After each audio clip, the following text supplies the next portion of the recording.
Hello, everyone. Welcome to Ankara, a city of around 5.5 million people, and it is also the capital of Turkey. It also is a wonderful cultural city where it boasts the Presidential Symphony Orchestra, the National Ballet, and opera as well. But this week, it's figure skating. It's a marriage between sport and art. And up first is the women's short program. Some of the favorites coming into this event: Stefania Gladki from France, last year in the Junior Grand Prix final, also 5th in Junior Worlds. The 2 Japanese skaters and the 2 Koreans, always traditionally strong. We'll see what happens there. And also Sophie Von Felten from the United States. She has a quad and triple axels. We'll see that, of course, in the free program. Lots can happen on this day. The women's short program, and it starts right now.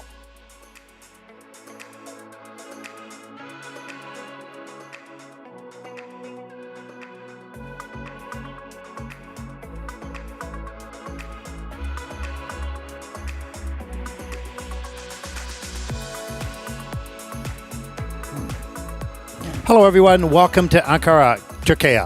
I'm Ted Bard as we fly over the facility here, joined by Mark Hanreddy in his studio at home. I call him the king of commentary. I unfortunately neglected to mention Mark in the opening. My apologies in front of everybody for that mistake, Mark. It's quite all right, Ted. You did a sterling job, and it looks like the venue that you are enjoying being at looks quite incredible. Yeah, it's a big venue, very tall ceiling here, so you get a lot of echo with the sound, with the music, as we take a look at the technical panel, of course. But it's a beautiful building, and it's such an interesting story about the Turkish Skating Federation. I did an interview a little bit earlier today, and you'll see that on Saturday with one of their main directors, if you will, and their story will unfold. It's just interesting because this sport has become so big in this country so quickly and so popular that I think many good things to come from the Turkish Figure Skating Association over the years. So it's an interesting story. You'll see that interview a little bit later in the week as we take a look at the start order for the junior women. It seems, Ted, I remember we were just trying to remember which events that I've been to, but I was at a different rink in the country, and that too was Olympic size, and that too had impressive facilities. So obviously there's investment being made into Turkish figure skating, which is something that the skaters will undoubtedly benefit from. Well, the great chemistry here. First of all, they have 12 arenas in the country, but they're at capacity. Wow. And so the government is supporting this sport and ice sports to a very large degree. They love. And this is a winter country. People don't think of it like that. We think of it as like a warm country. But it has 4 seasons, and it has snow, and it's cold, and they've got outdoor lakes, and you'll see some skating on an outdoor lake in our display a little bit later this week. So it is very, very interesting. What I love is the energy that these people have and the passion they have for skating. Yes, we've got that too, Mark, but we've had it all our life. And we have facilities, and we've got a lot of exposure and experience in Europe and in North America. But here, it is in 1973, I think, was the first that rink was built. So it's relatively new when it comes to, the development of facilities that can host the sport of figure skating. So it's a fascinating story. I don't want to give it all away because the interview with Ege will be a little bit later, probably on Saturday, and it's interesting. And it falls in line with the Vision 2030 of the ISU, globalization of the sport. We're going to Abu Dhabi. We're going to Baku, Azerbaijan. We're traveling around the world in different locations to expose and promote the sport of figure skating. And such a perfect example, and obviously there's other locations that must have sufficiently good standard venues for us to take a junior Grand Prix there. Yeah, absolutely. You've got to have, this is an Olympic facility. There's a number of them here in Turkey, but there'll be more that are built. And you can't, we've been to some smaller rinks, and it's okay. Any North American size, NHL size rinks are fine. But they don't want to go a lot smaller than that. So going to different countries, and, there's a lot of people interested in investing in a new sport in a country that have never seen the sport. How fascinating is it? I mean, people have said here in Turkey that, I watched it on television. When I saw it on television, they said how beautiful it was. It's amazing. Where can I do it? Right? So exposure is the first thing. Facilities after that. It was interesting. My memory of being in that nation was the support of the those that were watching, and they were such an excitable kind of rowdy bunch, which almost suggested that they had a novelty in seeing skating too, because sometimes on occasion at figure skating competitions there's an excitement in the audience, but there wasn't the same kind of almost. Oh no, this is different. Football support. This is different. This is like a synchro audience all the time. So they have so much energy and so much fun and so much passion for the sport. And now they have a desire, and now they also have the resources, and that's why we'll see skating in Turkey continue to grow. So I think we have a Turkish skater on the screen right now. He's 13 years old, so. I also, when we looked at, there are 3 skaters from the host nation competing in this event, and I think the same in the men's event. And interestingly, when I was checking up and researching the stats on the skaters, there are lots of different coaches that are responsible for these athletes. It's not just one stable coach, and I think that's a really good sign. Yeah, it's interesting. A lot of the skaters, a lot of the coaches here are former skaters, but they also have some coaches from Ukraine, from different countries around Europe. So that it's a good combination. But they're busy. They're busy all day. They make a good living. The rinks are packed. They don't have enough facilities really. So it's a booming business, if you will. And young families are getting attracted to this sport, especially through the exposure on television, streaming like this as well. So it's pretty cool. It's a great story. It's exciting, and it shows the potential. I feel, Ted, that the statistician in me wants to just check on the best previous results of Turkish skaters. I remember Tuğba Karademir, Turkish skater, she trained in Canada, I think. Yeah, she did. And I'm just wondering now, I know that when we head towards the men's event, one of the host nation Turkish skaters, his goal is to make the Junior Grand Prix final and to be the first Turkish skater to achieve that. I wonder if we're going to see that ascendance of the Turkish skaters constantly breaking new ground. And I asked her that how important are results, and she said that's a very good question. Although, they're lovely to have, it's a journey to get to that point. And they are in the journey where the facilities and the programming on the ice and the energy of these young skaters and their desire to look up to those skaters that have gone before is starting to gain momentum. So hopefully results will come along with that. But they're watching for them. It's not critical to have them, but the improvement is what's important. And that's even more wonderful for the skaters not to feel that sense of pressure. But they also have the wish. I mean, these young skaters, they would like to be the first Turkish skater to grab a medal on a Junior Grand Prix or make the final. And I think that, we didn't talk last week in Riga on the first step of the Junior Grand Prix this year about, there is a sense of pressure for these athletes, and, that could be from family and coaches and the responsibility of representing their nation. And that's another reason why we respect these young people so much and how they conduct themselves with those pressures. Yes, absolutely. Here we go. Event number 1, day number 1, week number 2 on the Junior Grand Prix from Ankara, Turkey. We start the event with Lilou Remeysen from Belgium, 13 years old, starting her skating at the age of around 2 years. Belgium national junior champion, coached by her mother, Ann Wongso.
Well, I was excited to see the performance of Lilou Remeysen from Belgium.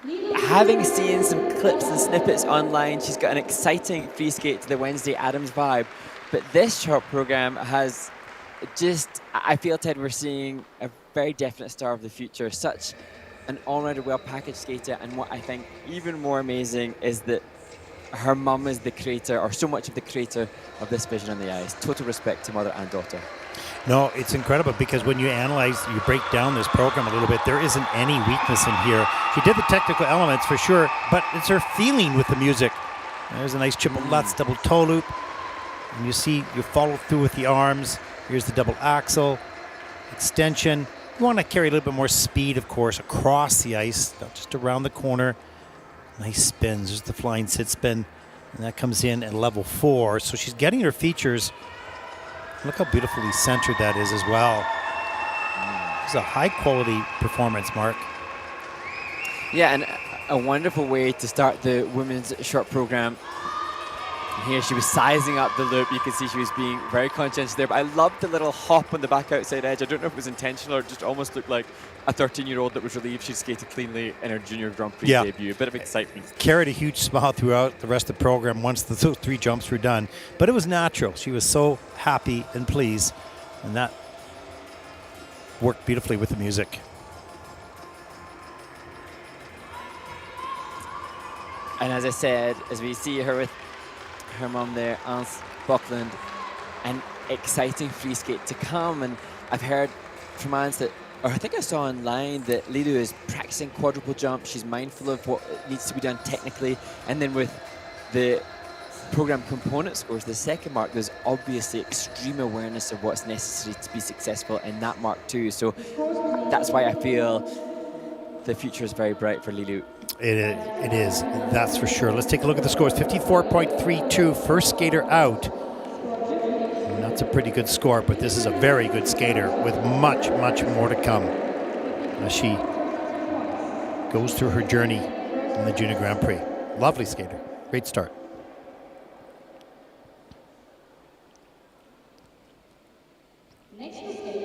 Our next skater represents Turkey, 13-year-old Leyla Cetin. The start of the next generation of young Turkish skaters. This nation is excited about this sport, and the future are in skaters like Leyla gaining experience. And Leyla comes into this event as the advanced novice champion of this nation.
Oh, Mark, that really shows you what type of skating is happening here in Turkey. This is a young woman that is in front of her home crowd, a little nervous in the beginning, but you can see the jumps are there, the spins are there, the skating skills are there. Great job. Yeah, absolutely. And from memory, from being in the Junior Grand Prix in Turkey over the past couple of seasons, this is a definite progression. You could see that the mistakes on the jump combo and the double axel, I sense, were just nervous anticipation, and that is completely understandable. But that recovery with the triple loop as the last jumping pass, a little bit more of an insight into the jump quality that she has as we see an incredibly fast layback. Yeah, no question. That triple loop is a good indication of what the rest of the jumps are and can be. Here's the camel spin. Turn that toe out just a little bit more. There's some picky small little details, but well centered. Little jump to the back foot. Good flexibility demonstrated throughout the program. Nice start. Yeah, really good start. And again, as we've seen already with Lilou Remeysen, who leads the competition, an obvious mindfulness of the full package, the confidence that Leyla had, or the choreography that she was given by Ivana Regini to approach the judges with such boldness is, again, great to see that a young skater isn't holding back and isn't shying away from the performance aspect of the sport. So being steered very well by the coaches and the choreographer. What I found interesting, a couple nervous little mistakes in the beginning, but after that settled right into the performance and looked like she enjoyed it and was more assertive throughout the program. She's just 13 years old, and this is a big stage for her, and I thought that was great. Let's take a look at the scores. 43.24 for Leyla. That'll put her currently into second place. Talent, it's there. It's a journey.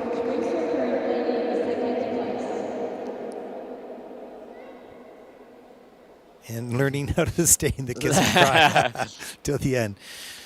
Well, there is skater number 3 representing Estonia, Maria-Elise Kaljuvere, 16 years old. She is the Estonian senior bronze medalist. This is her 3rd Junior Grand Prix season. And Maria-Elise, as you say, being her 3rd Junior Grand Prix season, comes into this with a whole host more experience. She's been within the top 10. Can she do enough to put pressure on potentially being a medalist in Ankara?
That was a wonderful skate for Estonia's Maria Elise Kaljuveer, and I remember the quality that she's possessed and being excited about her potential, as we've seen already from the first two performances from the other skaters.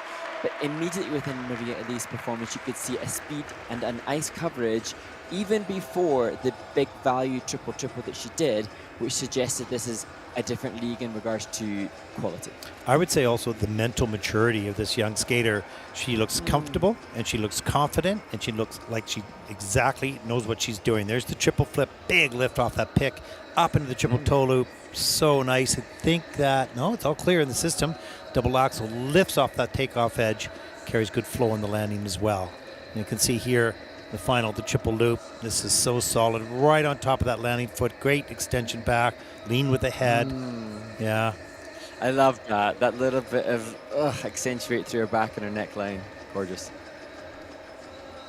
Yeah, a lot of really good details in this young skater, and confidence is everything. Of course, we know how mental this game is, how psychological it is, and when you have the skills and you so badly want to display them, getting your mind in line with your body, and she did.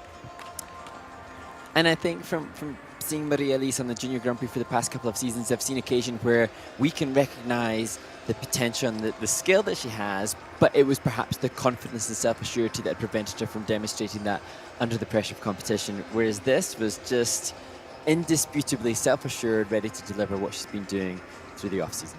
And you can see her, not a huge smile, but she's got a little bit of a smile creeping onto her face because she's pretty pleased with that. So she should be. Her personal best score is 58.42, and she'll come very close to that here. I think she could beat this. This might be her best international short program anyways. It was not a flaw. Breaking that 60-point barrier at Junior Grand Prix is huge. Another milestone. Exactly. Let's take another score, 61.70. And that'll put her into first place, looking for a reaction, and because it's really hard to hear because that echo. So I think she's wondering what her score. Oh, there, she just discovered it. She's going, okay, got it. Okay. It's hard to hear, but once she saw it, she was pleased. There you go. Kind of a soft high five, low five. Here we go. Our next skater represents Lithuania, Milana Siniavskyte. 14 years old, Lithuanian junior silver medalist, second junior Grand Prix season with 15th and 29th finish last season. She's coached by Olga Kovalova. 48 points, her personal best in the short program from last season.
Milana Siniavskyte from Lithuania, and I think, Ted, that she was warming up last week. She thinks she trains in Riga, where the Junior Grand Prix took place last week.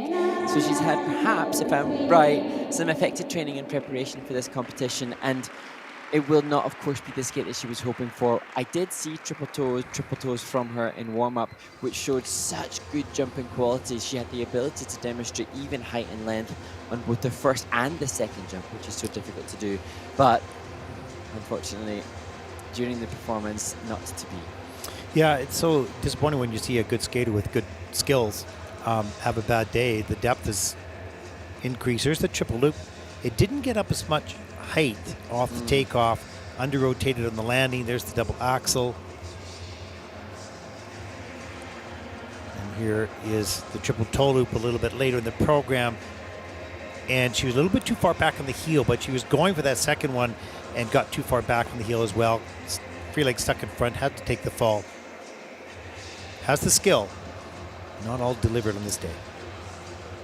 And here you can see, as we look at the step sequence, just working on the body movement and then changing direction of rotation. So that will be one of the features if the skaters are able to showcase sufficient rotation of direction within their steps and achieve a level boost, which is hard to do. We've all got one definitely more comfortable direction of rotation, as you see Milana rotating anti-clockwise, as most do in her layback spin to conclude the program.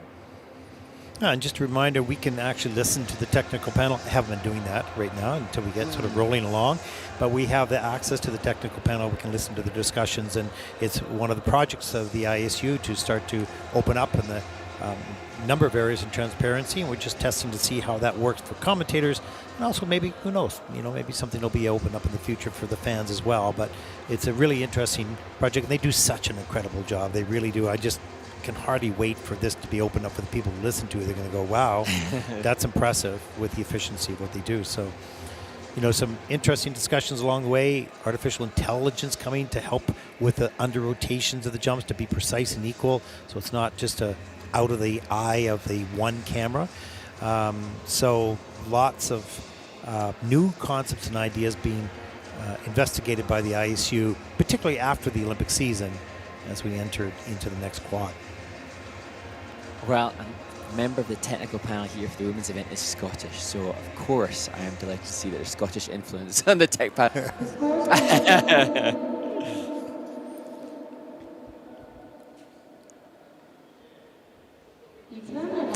Short program scores for Milana, 38.07. Certainly not the score what she's capable of delivering. And that'll put her currently into fourth. That'll be disappointing. She's a good skater, had a tough day.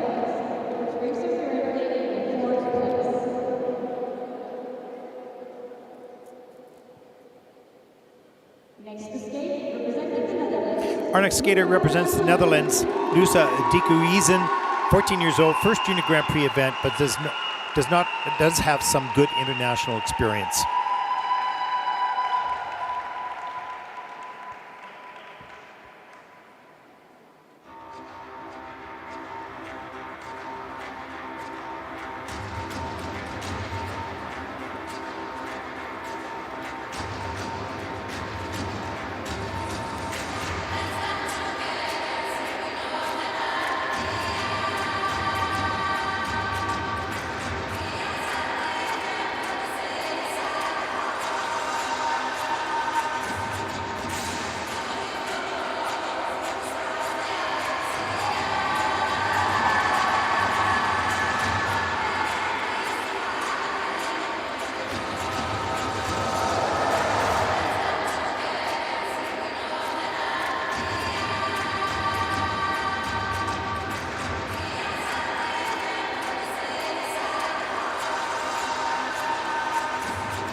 Lucca Dijkhuizen from the Netherlands skates a clean short program in her Junior Grand Prix debut, and she delivers a performance that leads me to believe that she didn't have the nerves that I would competing at this bigger stage for this young 14-year-old. Physically so strong, technique is excellent, and she looked calm even as she looks around at the the opening of the program in a calm sort of way. I've got this. Look at this triple toe loop. Good lift, good flow between the two of them. Second triple toe loop even higher. So well done. Double axel. Good ice coverage into and out of. Look at that change of position, change of edge at the same time. That was so cool. That triple loop is just textbook perfect.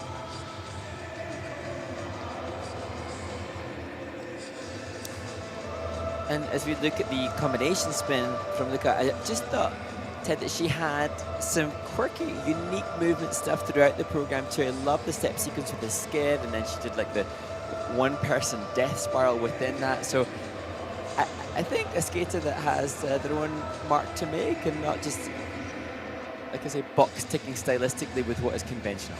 And she had this really cool sort of smile of gratification and of pride at the end of the program, which sort of said it all about how she felt about that performance. And that's the elusive type of feeling that you want to get. And once you get it, you wanted to get it again. But it's elusive, right? Doesn't always come. But boy, on this day, everything just clicked. Nice skater.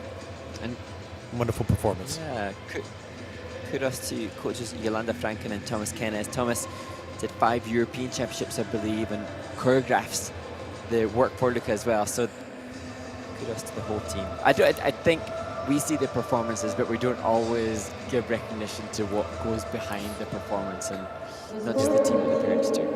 Let's take a look at the scores. Short program, 49.64.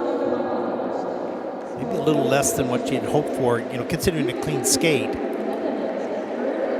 And so what is the difference? Maybe in some of the positions, postures, just some small little things, but my gosh, this girl has a lot of wonderful skills and bright future. That concludes our first group. But that was good. Mark, some good skaters, some young skaters, some good talent on display.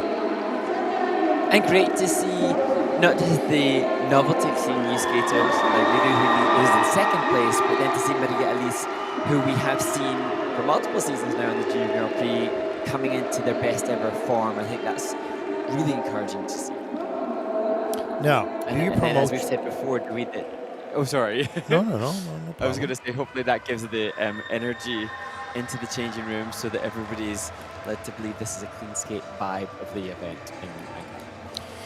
Now, Mark, we probably don't have any questions coming in yet, but you got to do your promotion and get people sending us your thoughts. Yes, please do.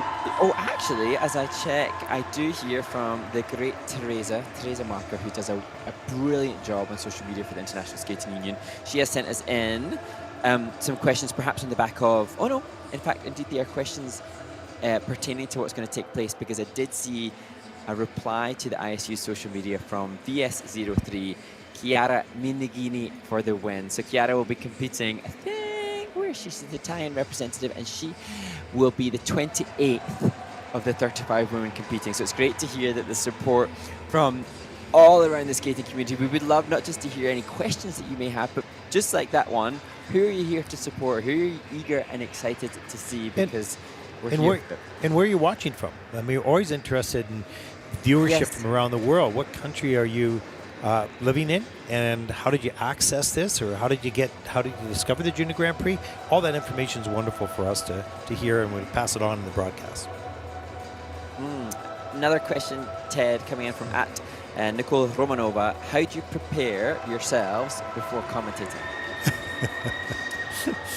I wonder if that's like our own mental brain space, or actually the job at hand. That's a good question. I think it's a little bit different from the week 1 to week 7 or 8 it will be in this year. You have to really be absorbed in this, right? It's always good to be on site, which sometimes we aren't. Mark isn't on site this week, but will be next week with me. And when you watch the practice sessions, you're getting the feel for where skaters are at. You really want to be able to tell the story accurately, not just about what people see actually on screen, but what they were doing before in practice or what some of the background and stories is. So you have to do a lot of research and talk with the coaches and encourage all the skaters. So, but it's a passion that we have. So, kind of fun to do. I don't think I've told you this yet, Ted, because we obviously haven't seen each other since we last were together commentating in Riga. But after the event in Riga, I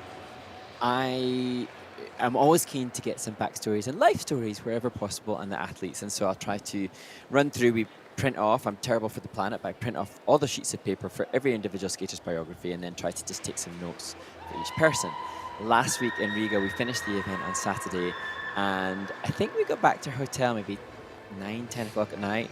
My pickup the next morning was at 3:50 in the morning, and I went down a rabbit hole of then taking all of the skaters from this week's event and trying to take notes on them all. I don't think I slept from Saturday to Sunday last week. However, it's got some great intel that will be unveiled throughout the course of the next 3 days. I thought you were about to go down another rabbit hole on that, but yeah, no, it's great because these are young people just growing up in life, and that's difficult enough.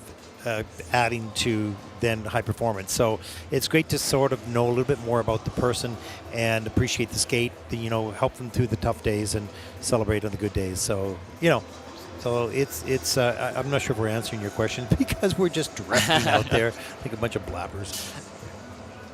The other way in which we prepare for commentary, I suppose, would be making sure that there's tea or coffee wherever we can, abundantly. How far have you got to go, Ted, to get to the skaters? Oh, it's quite a long ways. I have to go up the stairs and around. Yeah, it's a good ice resurfacing time. But yeah, you need to move because you're sitting all day long, so you need to get up and move around. So it's not a bad thing. Next question, if we have time, from @Sauli Teja. If a skater were to forget their step sequence and start improvising, would the judges give a negative grade of execution? Well, first of all, they wouldn't know, and maybe the improvisation was better than the original step. You don't know, right? So, no, they're just going to take a look at what they see. They don't know really what's planned in regards to the steps. So they'll look at the number of turns, upper body movement, all the types of things that are required the judge or the technical panel to consider in giving the level of difficulty. So, yeah. It used to be more common, I think, that skaters would be overawed in the moment and perhaps forget their choreography. I don't think we see that as readily, but that's perhaps because the criteria dictate they have to be so clear in what they do within their steps. Well, and also, I mean, at this stage, you wouldn't probably have that. But the younger kids get sometimes really afraid and they forget, and then they'll stand there. Okay, that's a problem because you've got to, do a step, right? So we don't really see that on the Junior Grand Prix, but you might see that in sort of a pre-juvenile or juvenile or maybe preliminary level of skater that get overcome by the moment and then forget the steps, and it takes a little while to get back into the program. It's always tragic, isn't it? Upon seeing that when somebody's and their stuck tears, in the middle of this. yeah. And that, oh gosh, and that's when we really have to take stock and appreciate these people are going out on a huge surface with knives on their feet, and they've got the enormity of all those eyes upon them. We take it for granted when they see these athletes of this caliber, but it does require such courage, self-confidence to do what these athletes do. Courage. Yeah, that's the word.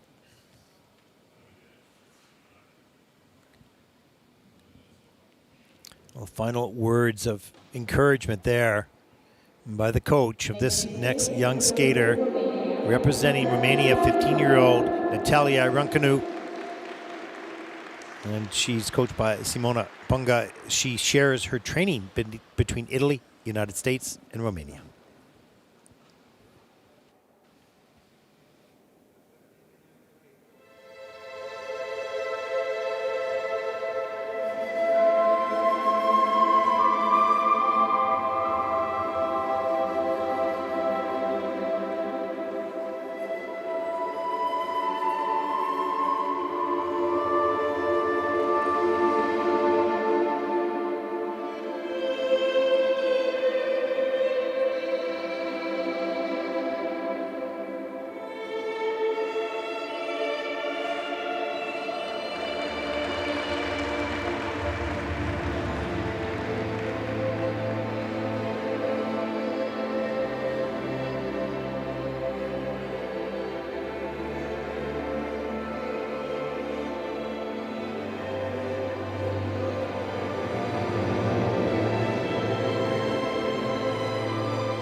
The 15-year-old Natalia Runcan representing Romania, and this an opportunity for us to be able to give a little bit of the backstory. And for Natalia, her rink closes in April, so the summer that so many athletes will use to prepare as efficiently and best they can, she does not have access to that. So the only real training time that she had available to her was a summer camp in July.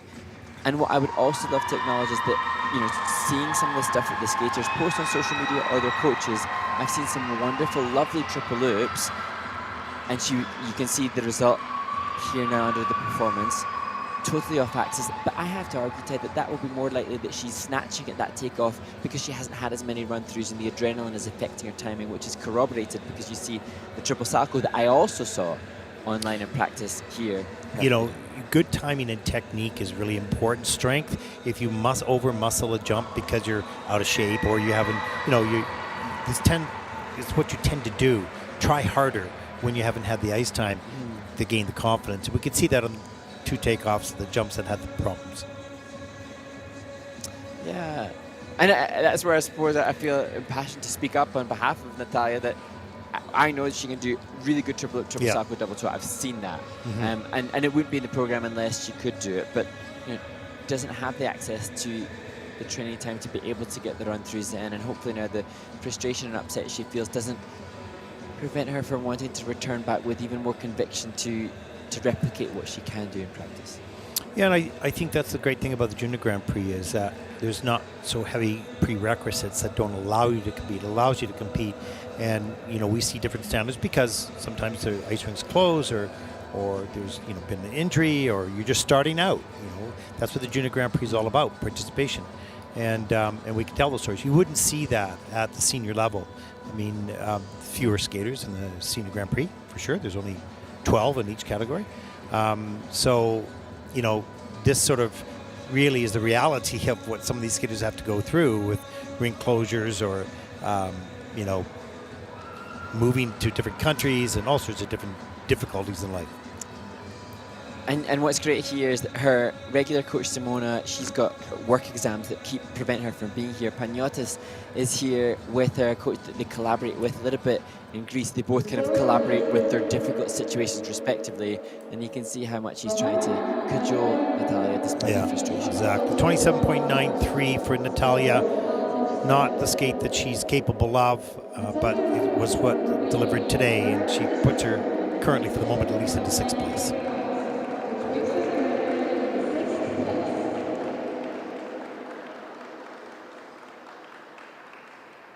So difficult to bring the spirits up in a moment like this. It'll take a couple of hours today to put things back into perspective. Our next skater represents Turkey, 13-year-old Bella Aydin. First Junior Grand Prix event. Bella. I was going to say, Ted, that the costume befitting of the music, El Tango de Roxanne.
Bella Aiden, if you were noticing in the top left-hand corner of the screen, the feedback from the technical panel and the judges suggested that submarring the opening jump, 6 of the 7 elements were green color, which suggests positive grade of execution. Her technical difficulty isn't that compared to what we've seen, but her delivery, on the most part, really, really solid. You know, as a former coach, when you start to look at a skater, they say, well, who would I like to work with? This would be a skater I'd like to work with. I see the strength, good rotation position in the air, nice and straight and strong. Here's the double axel. This is probably in a little, no, it's nice and clean, that's okay. And here's the double loop a little bit later in the program. But she's a tidy skater. She's aggressive throughout the program. Deep edges there. You can see nice twizzle right here. And the step sequence, and this step sequence comes in at a level 2, so missing 2 of the features. But they're assertive in their programs, and they're not afraid of it, which is nice to see.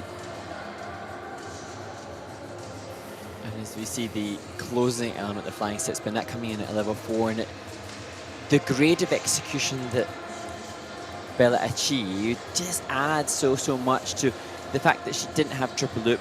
Instead, she elected to double. The fact that we didn't have a jump combo at all will not detract her from being above still maybe 2 or 3 of the skaters already, because the quality was good. And I was interested about the double loop because I thought for sure she'd do a triple because her technique is so good, but it was a planned double. Yeah. Let's take a look at the scores. Bella, 840.72. And that put Bella currently into 5th place.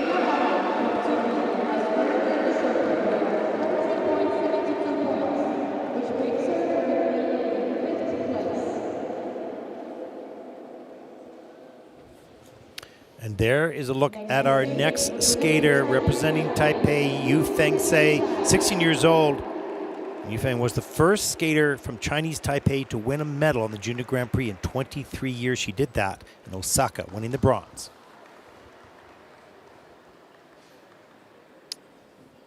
Yu-Feng will skate to music by Adele, Love in the Dark.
Yu-Feng Tsai, whose Chinese first name translates to Jade Phoenix, and you kind of feel like she's going to have to rise like a phoenix in the free skate because of the mistake on the opening jump combination.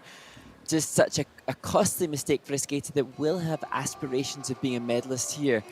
The technical score will be far off, but the quality of the program component score is quite beautiful. Mark, you mentioned, off air during the performance, you said, wow, I'm getting senior vibes because the quality of her skating skills and the upper body movement and the emotional commitment to those movements with the music is of senior quality, no question. This is such a problem. He popped open right there. So unfortunate because I think with that jump combination of triple Lutz, triple toe loop, she would be challenging for the top group. Beautiful double axel. That's lovely. Right up into the flying sit spin. It's wonderful qualities, but big points were left on the table with that opening element.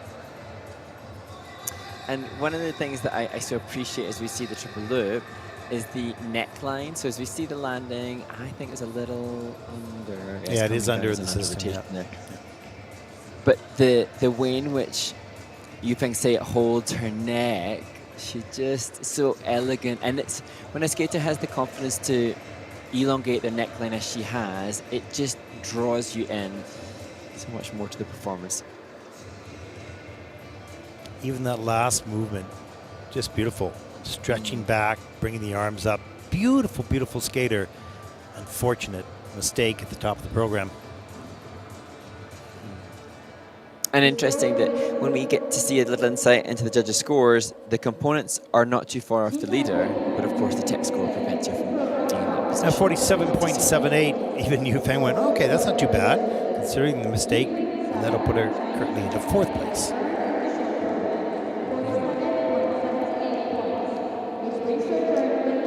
Here's a look at your top 5 so far in this event. There is our next skater representing Korea, Yujae Kim, 16 years old. Had a good season last year, winning a bronze on the Junior Grand Prix. She has a sister, Yusong. Saw her last week. She was 16th at World Juniors last year.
Nice to see the planned program content finishing with a step sequence. So often the skaters will use a spin to be the final element, but Yujae Kim using that closing element to round out a wonderful short program. And of the two twin sisters, she is 1 minute older than Minsong Kim, who competed last week, but I think she'll be quite a few points higher with this performance. We'll see.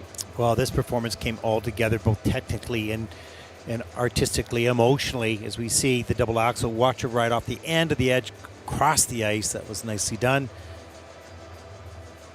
Nice bracket as well. Here's the triple Lutz. Gets the free leg back right away, up into the triple toe loop. Nice and clean. And the triple loop a little bit later.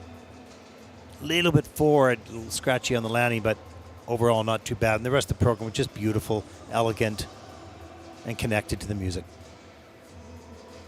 Yeah, and I really see, when we look at Yujae, a real good choreography and a real good connection with music. As you say, you can see the facial commitment there, a little bit of a smile across her face. I think this is a skater that's competed 3 times at Junior World Championships. I just love to see the leg lines and the landing positions extended out and cleaned up. I think, you know, she's been just off the podium at Junior Worlds. It's just that increased refinement. But I know that the team know that. That's what's going to take her from being a contender for medals to being a contender for titles. But that was a great skate, and I think she's going to feel pretty proud of that. Looking for the score, of course, and she should be able to take the lead. We'll find out. 65.33 is her personal best in the short program. This score is 62.52, but it is the lead. Early on, still in the competition, Yujae Kim from Korea is in the lead.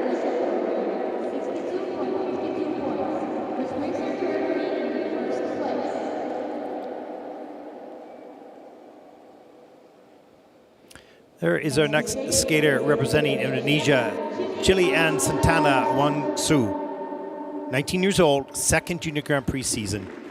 He had a personal best last year in Bangkok in the short program of 32.12, or that was her score in the short program. She is the junior champion of Indonesia. And Jillian celebrated her 19th birthday last Saturday. Let's hope the celebrations continue as she skates to Django Bali.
Chilean Santana Wongso completes her short program in what will be her final Junior Grand Prix series.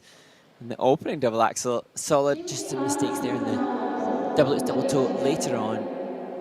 Yeah, the double She axel. looks satisfied with the performance. Double axel had really good jump technique, and I was a bit surprised by the Lutz combination having such a problem with that after taking a look at the double axel. Should be a little bit disappointed with that, but a good start anyways to the program. We'll take a look at some of the elements here. And there's obvious storytelling, and I don't know with the music, but there's effort going into the composition as we see the extension into Down the low axle. in the leg. Good height, nice and tight in the air. Good landing.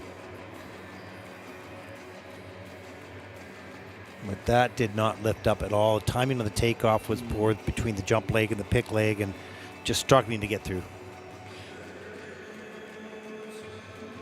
And here you see the difficult blade feature, the use of the heel within the combination spin, and that will boost the level up because she managed to maintain control of the spin. And so this change foot combination spin for Chilean coming in at a level 4, the highest level possible, and electing now just to do a double loop. Skaters can obviously do double or triple.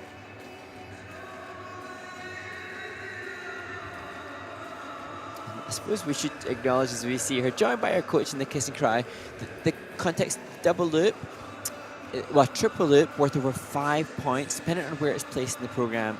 The double loop round about 2 points, again, depending on where it's placed in the program. So it just gives you a further insight into why the results will be the results they will be if you haven't spent your life doing doubles and triple loops and you know what to expect. Short program score 32.41 for Chilean. That'll put her currently into 9th place.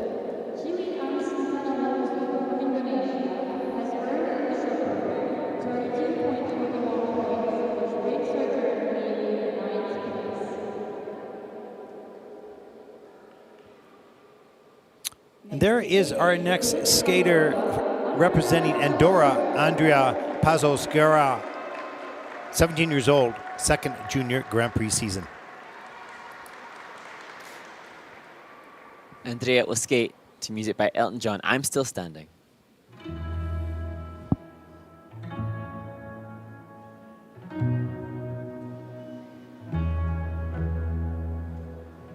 You can never know what it's like. Your blood like winter freezes just like ice. And there's a cold, lonely light that shines from you. You wind up like the wreck you hide behind that mask you use. Don't you know I'm still standing better than I ever did, looking like a true survivor, feeling like a little kid. I'm still standing after all this time, picking up the pieces of my life without you on my mind. I'm still standing, yeah. Once I never could hope to win. You started down the road, leaving me again. The threats you made were meant to cut me down. And if love was just a circus, you'll be a clown by now. And don't you know I'm still standing better than I ever did, looking like a true survivor, feeling like a little kid.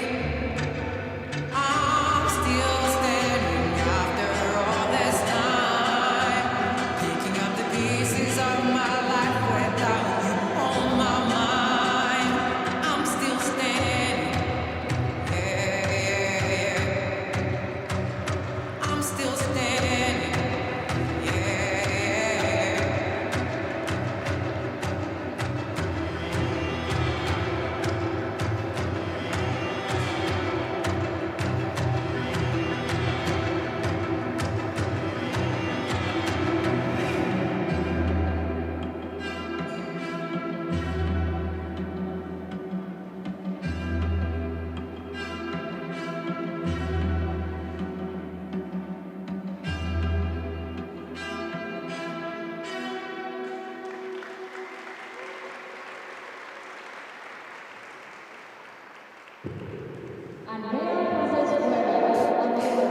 Andrea Pazosquera completes her short program at the Junior Grand Prix in Ankara.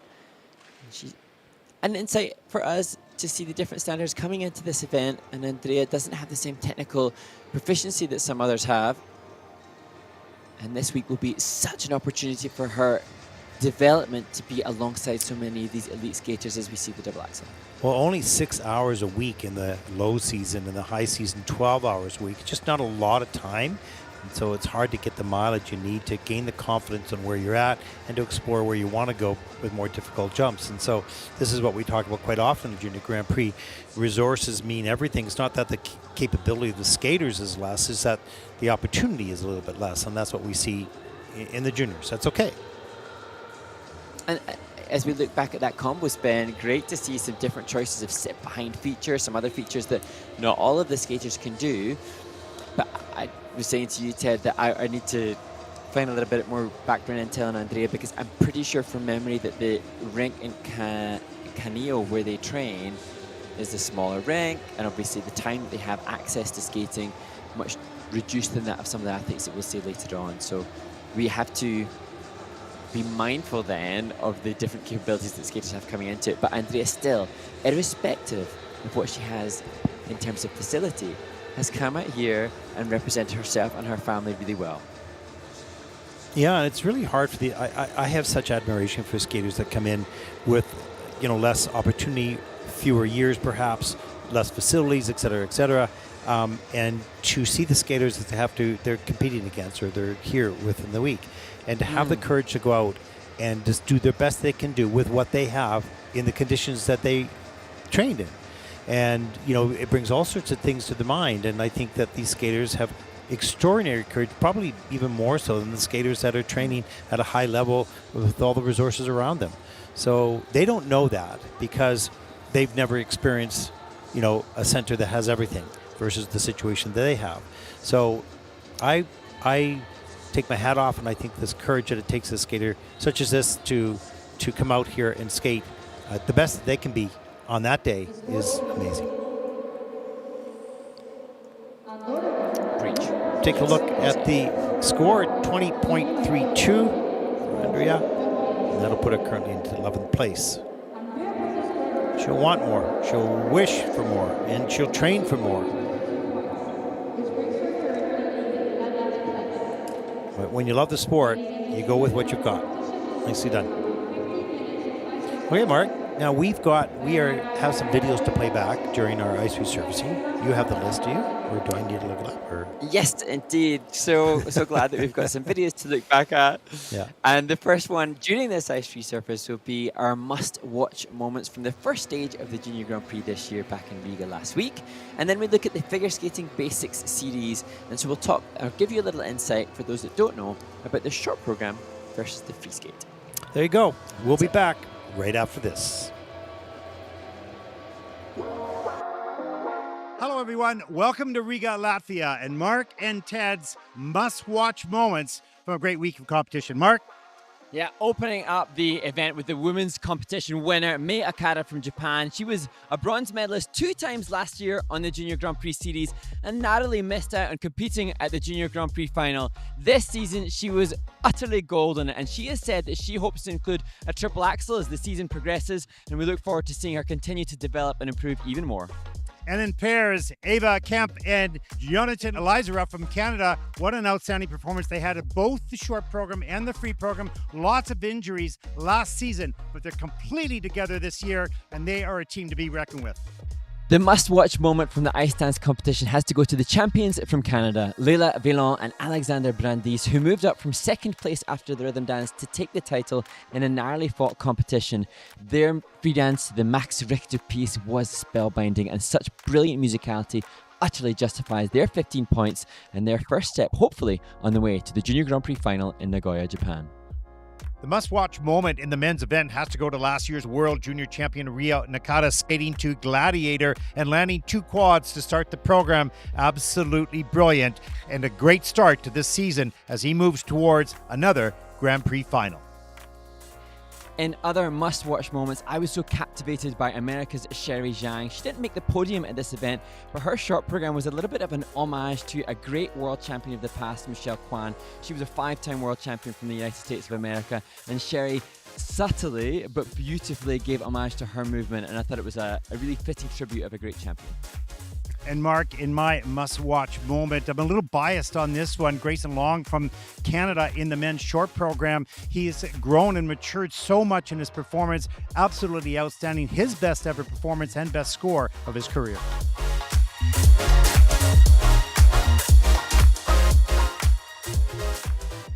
Welcome to the basics of skating. And in this episode, we're going to delve into the differences between the short program and the free skate. In the singles, it's 2 minutes and 40 seconds, plus or minus 10 seconds. There are 7 elements, 3 jumping passes, 3 spins, and 1 step sequence. And in the ice dance competition, the short program equivalent is called the rhythm dance. 5 different elements, and this year the theme for the ice dancers is to skate to dance styles from the 1950s, 1960s, and 1970s. Let's not forget about the pair discipline as well. You're going to see a throw jump, a lift, side-by-side jumps, side-by-side spins, a death spiral, a lot of elements, very physical and dynamic and risky elements in the pair short program. The free skates and the free dance for all the disciplines, longer, more elements, and generally immeasurably more exhausting.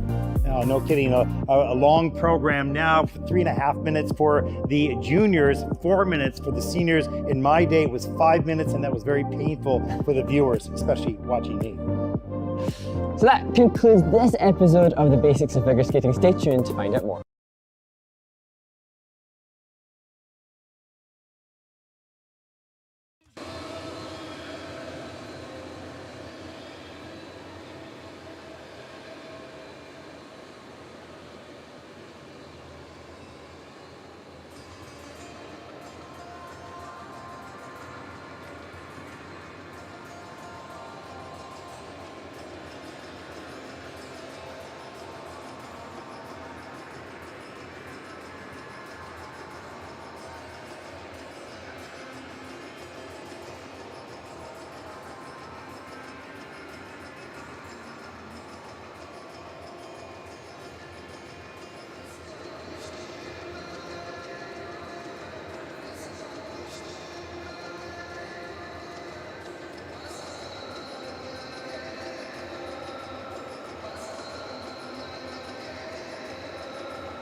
Üçüncü ısınma grubu sporcuları ısınma süreci altında dinlenir. The following skaters may now take the ice for 6 minutes warm-up. From Hong Kong, Arina Murakami, for president. Welcome back, everyone, to Ankara, Turkey, day number 1. The first event, the women's short program. And there are 35 entries. I'm your host, Ted Bart, along with Mark Hanratty, joining us from Nottingham. Mark, you made mint tea, did you? You had something special, herbal tea? You didn't want to start the caffeine tour? Yeah. I'm trying to be, and I'm also very mindful of the fact that we do a lot of sitting on this job, and so me having lots of caffeination isn't necessarily good when I'm sitting down full of energy and vigor. So yeah, peppermint tea for me. Thank you. It sounds good. As we look at the start order for group number 3, peppermint tea, that'd be nice. I wolfed down a packaged tomato soup, hot water, sort of to keep yourself going. It's long days. I think it's 12 hours a day today? 12-hour days? No, not 12. I think we're around 10. It's a short day. So. But then I suppose, as some people have so kindly asked about how we prepare for the events, I think there is a wonderful sense of responsibility, which I'm very grateful for. But then with that responsibility comes the feeling like you can never do enough preparation. So you can never just check it off. It's true. So the 10-hour day of being on the mic is preceded and followed by hours before and after. Yeah, Not that we're complaining. I always feel a little guilty that we know a lot about some skaters, but not much about others. But that's the reality of the juniors. When we get someone new and they don't have much of a record, or the bio is not full out. So, but it's a start, and we do the best we can. Okay, Mark, you got some questions. Sorry. Well, taking us to the questions take us to social media, and the social media is what I often use to find out the information on the skaters. However, as we're looking at these young athletes, there's a big part of me that thinks you don't really want social media. It's a waste of it takes up your time. So when I find it a hardship to get information from the skaters online, I also partly respect the fact that they're perhaps not sharing their whole lives online and living their life instead. Yeah. Anyway, moving on. You digress, yes. Oh, we know me. It's okay. That's a really interesting question. I'd be very interested to hear your answer, Ted. From @Fernando_super_sloth. Which skating commentators inspire you? Oh my gosh. Yeah, inspire. It's interesting. I always like Dick Button. I always, in the old days. Dick Button is more opinion-based and whatnot, but I always liked his voice. I always liked his drama that he, covered in it. And there was an era up until the last few years where it was really the commentator's opinion on what they thought of the dress, what they thought of the skater, what they would correct, and all that kind of stuff like that. It's less like that now. People are a little bit more respectful of, the situation. So, and I think we've done that, hopefully pretty well in the Junior Grand Prix. But I'd have to say that, I like Johnny Weir and, oh my gosh, partner in crime. Tara. Because they were pretty chatty when they first came on, and they had a lot of opinions. And I think they have a really good combination now. They like to entertain. They've got the costumes. We don't have the costumes. They've got the hair. I don't have the hair. It's different. But I like the fact they know skating. They've been there at the biggest moments, so they know it. They know the drama. And they add a little bit of excitement around it as well. So when they were talking, in my opinion anyways, too much, and when they started to cut that down and make, timely comments, I enjoy them. I think Johnny Weir did a really good job of hosting the awards a couple of years back online. So I kind of like them, but I haven't heard enough from other commentators around. But it's very complicated. This is one thing I'll explain. When we're covering the seniors, we are required to comment during the performance. So that's the difference.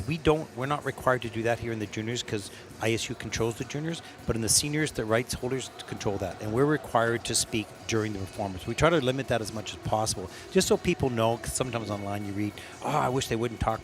We have to, right? But in the juniors, we don't. So I don't know why I went down that rabbit hole, but anyways, what's your next question? I suppose it's just about the talking, and in terms of figure skating commentary, it's very interesting for us to hear what the figure skating fandom wants to hear. And I think it's very common that those that skate and know the sport more would prefer less commentary during the performance because they know what they're seeing. Whereas, of course, for us, when we're discussing the Senior Grand Prix, we have to cater for an audience that perhaps need some more commentary, some actual commentary of what's taking place because they are not familiar with what these amazing feats that the skaters perform are called. Yeah. I'd just like to, in regards to that question about which commentators inspire us, I would just like to mention, I think I've heard snippets online, because in the UK we only get, we get our feed wherever you are respectively around the world. Previously, before live streams were more popular, you get your respective broadcasters pertaining to your area and your location. So I haven't heard a huge amount of the North Americans. However, I think Tracy Wilson now... Oh, yeah. It's good. Well, you took a Olympic long bronze time to get to the medalist, name. You started the Sorry, sentence. I was you were gonna building reveal the name, anticipation. and then you went, "Oh my God, he's on a tour here." Okay, yeah, that's funny. No, Tracy is a good friend. I love her. You're right. She was so balanced in her opinions and so accurate and such a soft, knowledgeable, beautiful, strong voice and person. You're absolutely right. Jeez, I'm forgetting a lot today. So. Good. It took you a while to get there, Mark, but you did a good job. Thanks, Tracy Wilson. Eventually. Okay, now we covered up that 6 minutes really easily. Here we go. Group number 3, day number 1, the Junior Women's Short Program. There's a look at our next skater representing Hong Kong, Yun Shua. 15 years old, new on the Junior Grand Prix circuit, trains in Sichuan, China. Coached by Yin Zhao. And Yun Shui trains up to 42 hours a week in the high season. So looking forward to seeing the results of all that graft in her short program now.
15-year-old Yun Shui, representing Hong Kong, completes a short program with, again, so much to admire.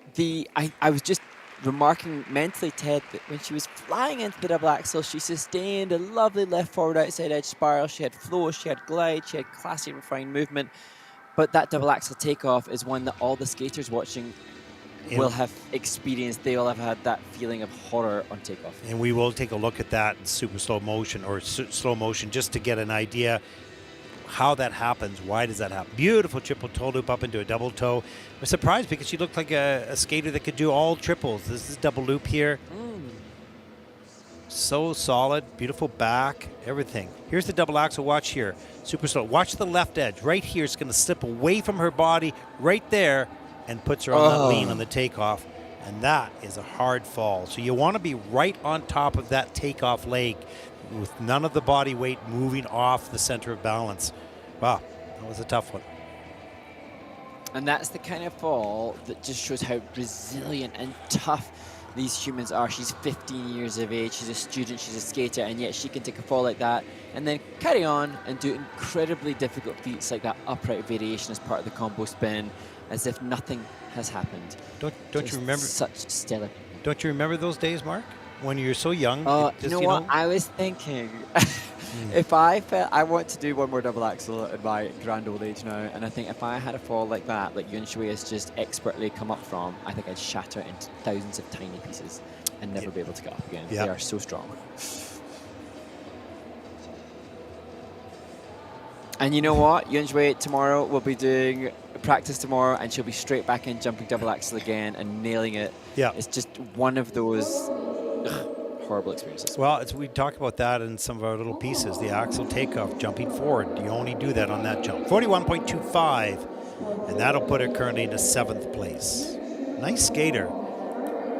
Mistake on the axle and just the doubles, but beautiful posture, wonderful grace on the ice.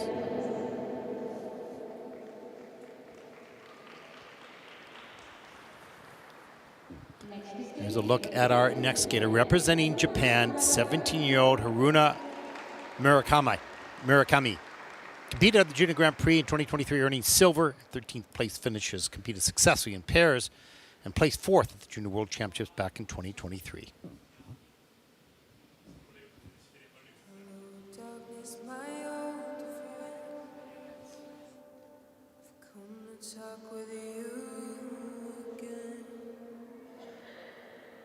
Because a vision softly creeping left its seeds while I was sleeping, and the vision that was planted in my brain still remains within the sound of silence.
Haruna Murakami from Japan skates a beautiful short program choreographed by Kana Muramoto, who wanted her to reveal her inner quiet, letting her movement speak where voices cannot, to the Sound of Silence soundtrack to the short program. And for me, Ted, I don't know if I'm reading too much into the knowledge that I have of Haruna's backstory, but she just oozed a kind of integrity to the movement that showcases a maturity we don't see as readily on this junior circuit. Yeah, another skater that instantly brings to mind being senior as opposed to junior, just from the maturity of her skating and her movement and commitment to the choreography. Beautiful triple loop, soft knees, wonderful running edge into and out of that jump. Here's a triple toe loop combination, great speed across the ice, takes her time, reloads, gets the toe loop, beautifully executed. But look at the reach of her hands. Here's the Ina Bauer with her arm movement, the head movement, the sliding movement. Every detail for her, it seems, is as important as a jump. Yeah, and there were little touches as we see this flying sit spin, little touches of the way in which she used her wrists and her fingertips and her neckline and her head that just give that added layer of presentation component score from the judges. And there, the way in which she holds her hands to her ears to the Sound of Silence. This all should add to the judges' composition, and I love that for a finish. Yeah, that was lovely. Nice smiles in the kiss and cry. Great for the audience, great for the television viewers, great for the coach, great for the skater when a program all comes together. And I don't mean just the jumps, but in this case you have good spins, you have good jumps, and you have good emotion, good connection, good choreography, you name it, it's all there. Let's take a look at the scores. 64.12, that is first for Haruna Murakami from Japan. Well deserved.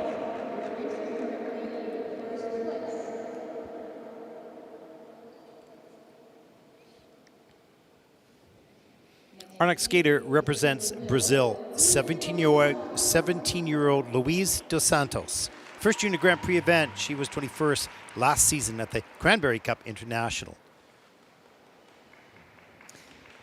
And Louise has had injuries for the past couple of seasons, which ruled her out of big competitions, but she said she returns to the ice with resilience and a deep love for representing her country.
A perfectly timed finish for Louise dos Santos representing Brazil. And to me, Ted, there were some aspects that I really appreciated. I loved the Charlotte spiral into the opening double lutz double toe. That's so hard to maintain speed on, and Louise did it so brilliantly.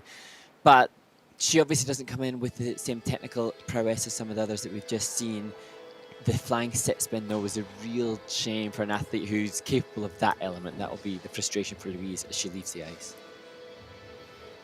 As we often talk about, there are just different levels of skaters in the juniors. As we see the double lutz, hands above the head, up onto the double toe loop. Good start to the program. Nice stretch, free leg, pointed toes. And here's the opening up right there for what was going to be intended to be a double axel. Gets no value with the single. There's the double loop. Good transitional content out of the loop. And here you can see also there was great composition and choreography. So shout out to Eric Mumper, who's listed as choreographer. You can see there's an awareness of the music. Obviously, iconic Don Quixote music that so many know, and it wasn't totally, wasn't lost on the skater. I love the finish as well, as we see her pulling up into the bailing. Yeah, it's interesting. We've talked about with the music rights issues, how the coaches are getting the music. We are beginning to hear more classical pieces which have rights cleared pretty much. So, I think that'll be a little bit of the theme throughout the season, hearing a little bit more classical music. And for those of you that don't know, the skaters are now responsible for clearing the rights of the music in which they skate to, so that can get complicated. Thus going back to But then classical. it gives us the chance to hear classical music, which I think you and I particularly are really appreciative of. That's because we're old. 26.98 for Louise, and that'll put her currently into 13th place.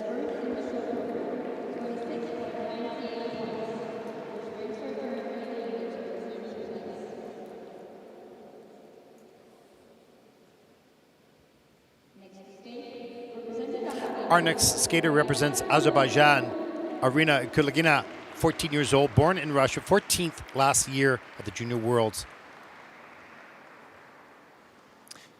And Arina comes into this event with the 8th highest international score, so she'll be vying to be a medal contender. And certainly in warm-up, she looked incredibly fast into the triple lutz, which will open the program.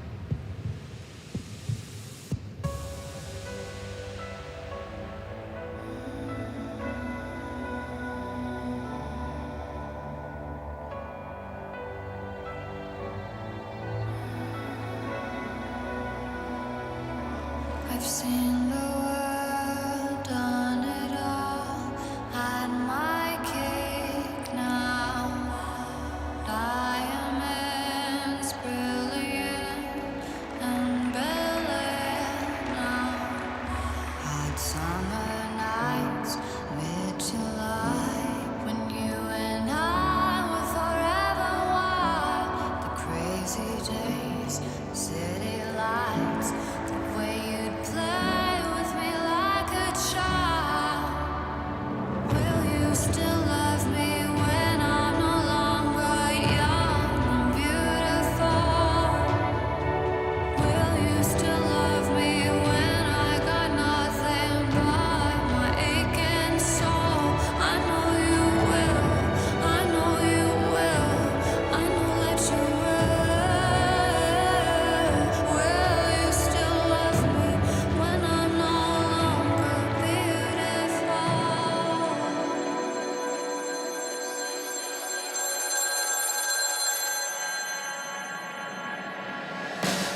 Arina Kalugina representing Azerbaijan, just 14 years of age. And as I mentioned before, she took to the ice for the start of our short program. We already had an insight from the warm-up as to the amount of speed this skater had. And she covers the ice with such abandon. But I sense that as she leaves the ice, Arina, frustrated with what is a little mistake to some, might be something she wasn't prepared to accept. Oh, a great recovery here. Watch this. Has to do the 3-turn. Waits, is patient, goes down to the knee, pushes up high enough, clears that triple toe loop. What great patience and thinking on her feet. There's the double Lutz, or double axel. Picks right up in the air. Great extension on that landing as well. Really powerful skater. Here's the triple loop a little bit later in the program. A little bit off lean, but manages to hold on nicely. Good use of blade within the steps there. Choked, just trying to make sure that the turns are clean for the technical panel to give the level that she wants. There's rocker, back inside counter, and then twizzle to be one part of one of the features within the step sequence. And there, I don't know if we've seen anybody use this feature yet, changing rotational direction within the change foot combination spin.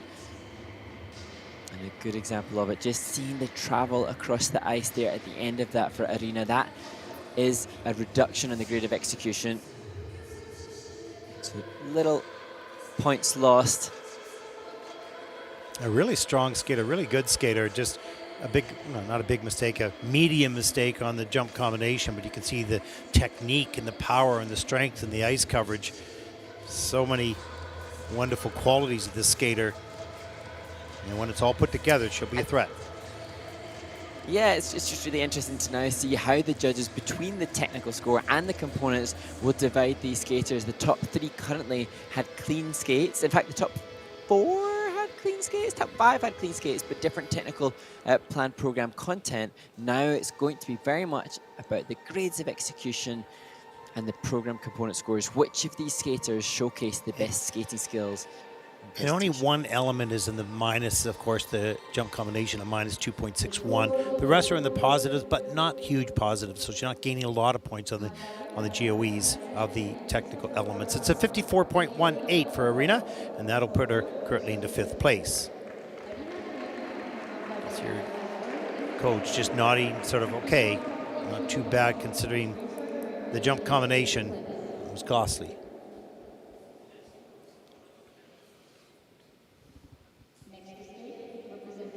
Our next skater represents China, 15-year-old Shiqi Gao.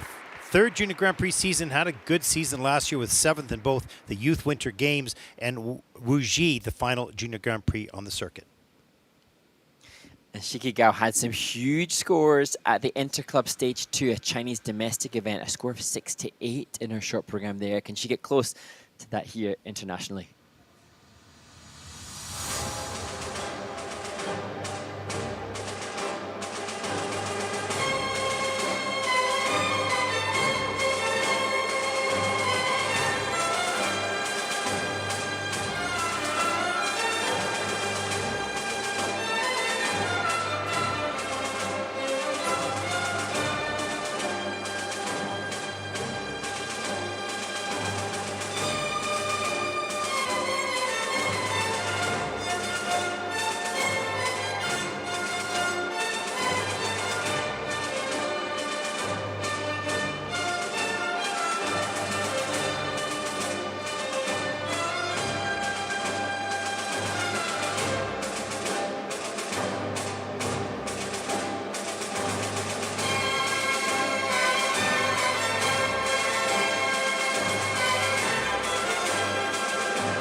Well, it's interesting that Shiqi Gao's technical element score at the top left-hand corner of the screen suggested she was just a couple of points on the tech score behind the leader, despite the fact that she had that opening fall and that mistake, which goes to corroborate what the scores that were coming out of the domestic events in China were like for Shiqi Gao. She's obviously a real contender in the junior circuit, and it's a shame she had that opening fall. Absolutely. Boy, you do not find many skaters in the juniors or even some of the seniors with this intensity of performance. There's the triple loop, too far back on the heel and the landing. Freely gets stuck in front. She has to take the fall.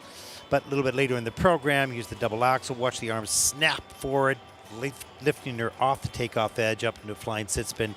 And then this was so important here, the triple lutz, get the free leg back in time, and works her way through that triple toe loop and gets the points for that. But look at the step sequence in here. Look at the roll of the head. And just the deep edges touching the ice and changing direction. And there's a nice bracket with a little twizzle followed here. And look at the intensity of all the movement. It's just great. And as you could see that here live, she brings, as we've mentioned 3 times now, a senior quality to the junior ice. And it'll be interesting to see which of the Chinese athletes will be chosen to compete at the Junior World Championships in Tallinn, Estonia next year. And Shiqi Gao certainly knew where the camera was. Oh, she knew. I wouldn't want to say to her it's not going to be her. She looks like a lady on a mission to get there. That was cool. Really cool. Looks like she has quite the personality. It's hard to know because we don't really get to speak to them too much, but no, she's bright and sharp. Let's take a look at the scores. 54.18, that is 5th in the short program so far, but considering that mistake on the first element, not too bad. It'll put it currently in 5th place as we take a look at your top 5 so far in the event.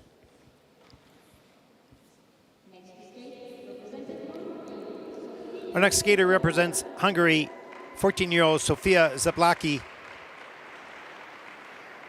She's coached by Julia Sebastian. Just saw her backstage and has a busy summer of coaching and many skaters out on the circuit.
Sofia Szeplaki representing Hungary, just 14 years of age, but this her second time on the Junior Grand Prix. And for this athlete, a pretty clean skate. The technical panel will now just review the rotation on a couple of jumping passes. Just a little bit of a leg wrap towards the end of the jumps might make the judges question, or the tech panel question, the rotation done in the air. Yeah, 3 of the 7 elements under review. They're just taking a look right now at the triple loop. And remember, folks, that they use just one camera. So no matter where you're sitting in the rink, things can look different, but they use one camera angle. There's the triple flip that looked to be a little under. It is under, actually. Now, they just put that in the triple loop here as well. Let's slow this down. Watch the landing. You can see that little hook on the landing. That is under rotated as well. A downgrade is half or more, under rotations quarter or more. You see the leg lift there, flexibility in the back edge, stepping up into the double axle, and that one's all the way around. And it's such a challenge for the skaters to want to stick the landing versus staying upright versus risking over rotation and a step out. There are reductions for the under rotations and there are reductions for the step out, and it's just developmental. As we see Sofia just working through the step sequence and then the side to back, a feature within the layback before pulling up into the Bielmann spin position and achieving comfortably the numbers of rotations she needs for that feature. And there is the 2004 European champion, Julia Sebastian. I remember that. I was in the building during that performance, and that was so dynamic for her and at home. It was a special moment for skating in Hungary. Let's take a look at the scores. For Sofia, 42.48. That will put her currently, for the moment, at least into 10th place. Here's a look at the top 3. Haruna, Yujae, and Maria Elise. Top 3, 64, 62, 61. With some good skaters yet to come.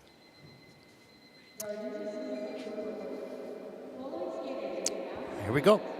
Warm up for group number 4. Now, Mark, in the question list, do we have any that have been sent in? That we could read? Do. We do indeed. So, as we see the results thus far, questions that have come in from @Kayo Rarezkita. Where is the next Worlds going to be? So, next World Championships, Prague. Senior, go for it. It's in Prague. And what a beautiful city that is. One of my favorite cities in Europe.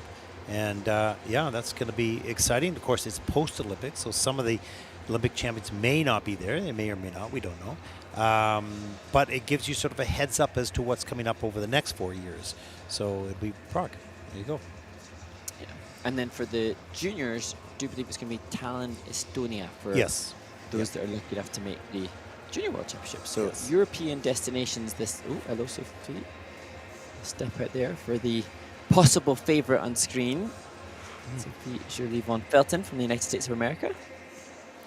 And she's the one athlete in this that will have the triple axel and quads in the free program, and a real athlete, and you'll see that. And Sorry, she go ahead. has been known to use the triple axel in the short program as well as part of the jump combo. Yeah. I wonder, with the planned program content, what she'll choose to use here. Let me see if I can find it on my screen here. Carry on with the questions there. Others coming in, great to hear from those of you that are watching online who are telling us who you're supporting. So from a supporter of Lucca Dijkhuizen from the Netherlands. Yeah. And how wonderful to know that there's support. And that's what we're so eager to hear, that kind of support around the skating community. She had a great skate too, and I saw her up there on the break, and I congratulated her. I said, "Really, cool. Yeah, really cool skate. It was really impressive. Good, strong, technical skater, and also has some connection with the music as well. Lots of energy. So that was a brilliant outing for her. I think she's currently in 7th place. Let's see, where is she? Yeah, she's currently in 7th. And I was referencing earlier on how many of the women that have competed thus far have had clean skates, and I'd forgotten Lucca. She had a clean skate as well, and she's, as you say, in 7th place. So that's indication of the depth of this field, and also indication of now clean skates not guaranteeing the winning result. It is so much more now that's necessary. It's a good point, because it used to be if you have a clean skate, you're going to be pretty much at the top unless you're just doing doubles, because we saw a lot of mistakes for many years. But now skaters are more consistent with what they're doing, and now it's going to be the small details that determine the difference. Well, maybe not so small, but certainly connecting to the music, quality of skating skills, transitions, etc. Anyways, next question, Mark. I digress, as usual. No, we live a little digression. Normally it's me that's taking us down the rabbit holes. Great to hear from @these@Louis. Do you guys know that Cambodia also has a figure skater? I didn't know that. Cambodia, are they a member of the ISU? I don't know. I'm going to have to do a quick Google check on that, because as we had mentioned, Riga, last week, we were referencing Vision 2030 and the ISU's initiatives to expand and develop the sport globally. And a huge aspect of that is to take skating to a larger, broader community. And so to hear that Cambodia has figure skating is glorious to hear. Yeah, great. Okay, check that out for us. But while you ask the next question. That requires multitasking, and as we know, I am not elite at multitasking. So I'm going to send this over to you then, Ted. Question from @EllaBuxy. Which of your own programs would you choose to skate again? Oh my God, my own programs that we skated? Holy, well, it was all classical music in our day, pretty much. And it was the Polvetzian dances that I skated to that probably... Oh, that's good... Yeah, there was another piece called the Canadian Concerto. It was the most beautiful piano piece. And I don't want to say obscure, but it's not internationally known. But it was, I think Oberman was the composer, and he took a whole summer or more in the Canadian Rockies to write this piece of music.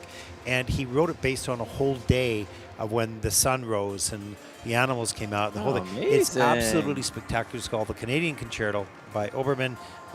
Take a listen or search it on Google. So there you go. Have you finished your Google search? Well, whilst you give us another Google search for the Canadian Concerto, I'll reference back to my Google search, saying that the Cambodian Ice Skating Federation is in good standing, but currently not a full ISU member. So great to hear that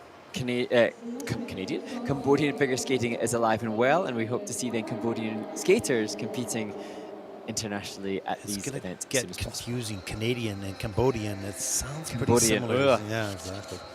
Canadian Concerto, that's an alliteration. Yeah, for beautiful play, a beautiful piece. Now, do you have another question as we're in the last minute? I don't actually. However, what I will take is your reference to the Canadian Concerto and the story behind the music. And we are referencing the detailed criteria which separate these skaters.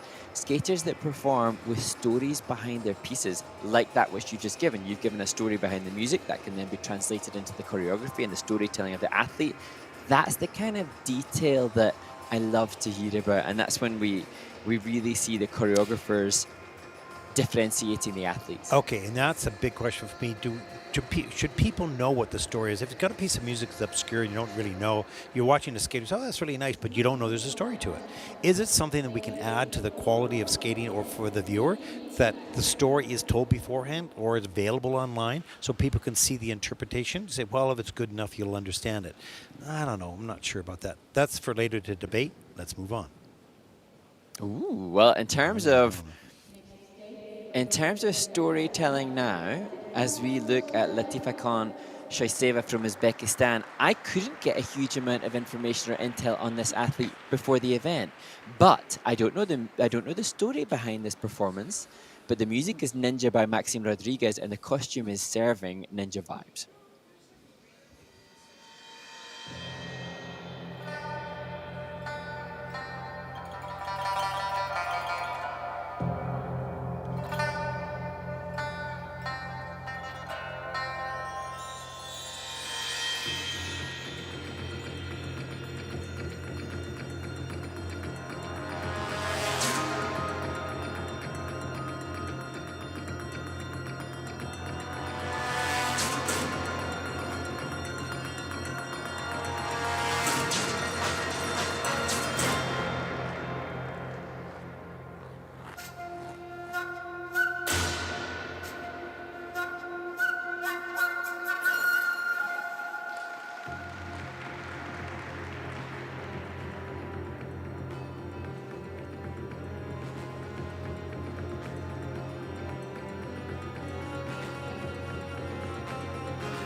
Well, a smile across the face of Latifakhon Shoisaeva from Uzbekistan. And as I said before the performance, didn't have a lot of intel on this skater. She was 4th at the Volvo Open in a novice inter-club competition, but this, a much grander stage for the skater. And she has come prepared with the costuming, the storytelling, the music, the composition, with a clear vision in mind of what she wanted to showcase. And she looks satisfied duly with what she's delivered when she left the ice.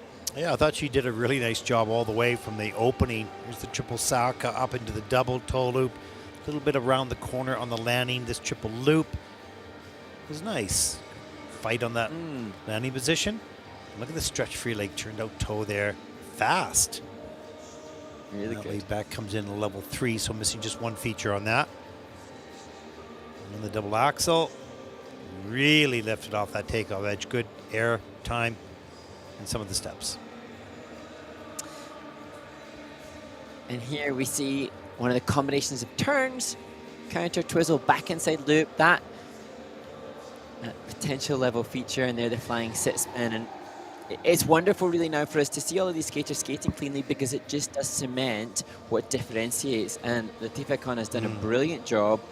It's now the skating skills, the amount of glide and flow that she needs to work on to enhance those program component scores. But right now, she just needs to celebrate the moment, proudly representing Uzbekistan, and doing so brilliantly for her. It's true. You know, I was thinking, you know, maybe 10 years ago, a program like this would put you out with the top 8, you know, but it's not that anymore. Everyone is better, and the field is much deeper. Let's take a look at the scores. 46.57. That will put her currently into 9th place. But she looks pretty happy with that. She skated well.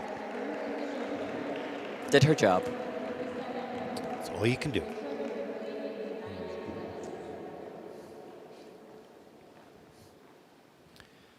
Well, there's a look at our next skater representing Croatia, 15-year-old Klara Cusak. First junior Grand Prix event. Klara, her elder sister Lena, competed here last year and now hands the baton on to her younger sis.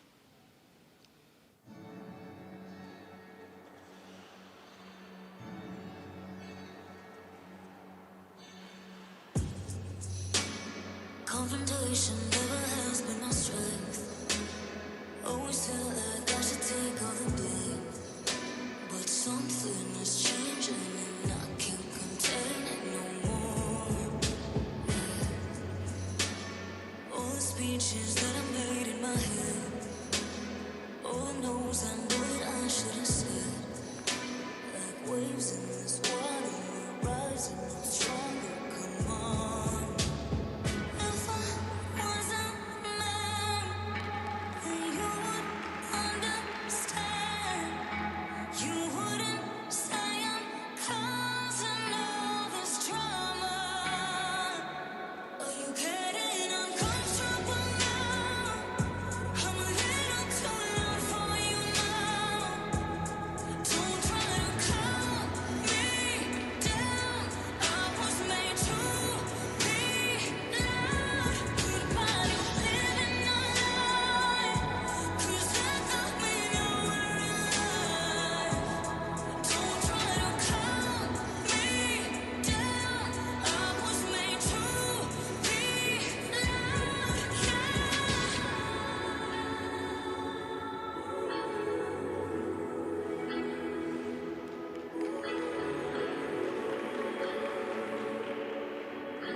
Well, that is everything that we want to see at the end of her performance. As Klara Cusak proudly celebrates the end of a great skate for her. And as I said, her elder sister Lena had competed here last year and had told her how amazing the experience was. So, that's buoyed Klara coming here, and she has now, with a skate like that, continued her own very positive experience of representing Croatia internationally on the Junior Grand Prix in Turkey. Oh, sorry about that. I missed that replay a little bit too early. Here's the double axel, down on the knee, powers up into the air. Strong, strong skater. And the double loop a little bit later in the program. Not yet ready for the triple, was not planned. And here is the flying sit spin. Not a big fly on that portion. That comes in at level 3.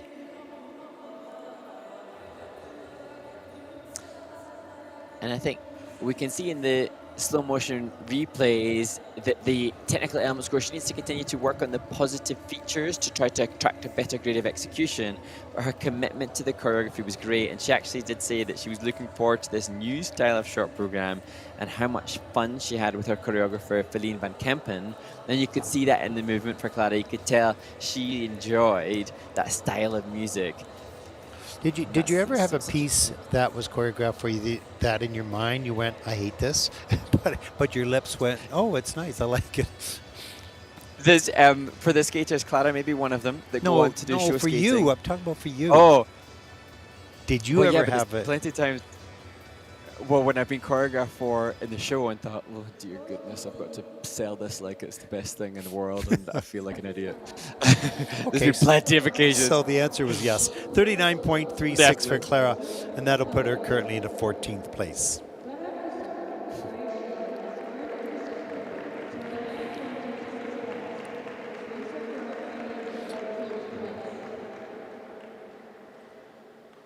There is our next skater getting final instructions and good wishes from her coach. 17-year-old Ariadna Gupta Espada from Spain, 17 years old, born in New Jersey in the United States, third at the Spanish Nationals in junior. This is her first Junior Grand Prix event. And Ariadna will use Malagena for her short program.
Spain's Ariadna Gupta Espada completes what is surprisingly her first Junior Grand Prix. She competed at the Junior World Championships and has done internationals, but this, her first Junior Grand Prix experience. And we've spoken about music throughout the course of this short program already. I love Malaguena, and she looks befitting of the style for this. She has some classic really interesting moves in this program, and we'll take a look at some of the elements. But she's an interesting skater. Here comes out the Lutz. This was a bit of a problem at the beginning. Had the upper body twisted on the takeoff, has to hop out.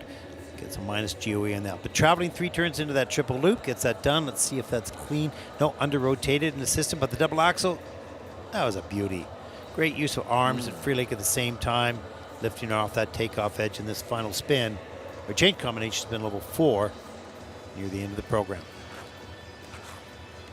And Ariadna training with coach Barbara Aloni will be surrounded by some of the best pair skaters in the world. And Sara Conte, Nicolo Macci, some of her training mates, as we see that cool knee spin transition to finish. You can see a little bit of that influence in the way that Ariadna skates, both with the coaching staff that she has and probably the training mates as well, as she proudly shows the Spanish jacket. Okay. Technical panel just working on, let me just, okay, on the layback spin. Making the side to back. Yeah. You know what's wonderful to see is the coach Barbara, who we've seen with World Senior Championship medalists, looking so just as invested in a student on the Junior Grand Prix, and perhaps with a little less pressure than having World Championship medal contenders, but the coach looks joyful.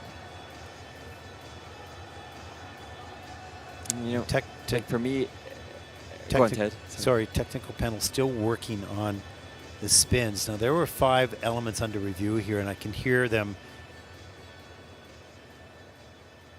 Yeah, now they're reading through the list, but they had some work to do on the change combination spin, and I think on the flying sit spin near the end of the program as well. So it was interesting to listen to the technical panel as they're taking a review. If they have some differences of opinions, they have to work through it, and they did a great job.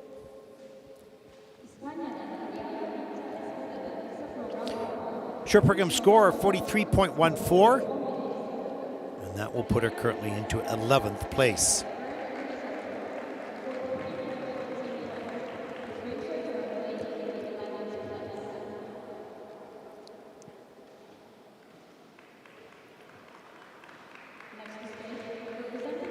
Here's our next skater representing Australia, 13-year-old Kalyn Shimagaki.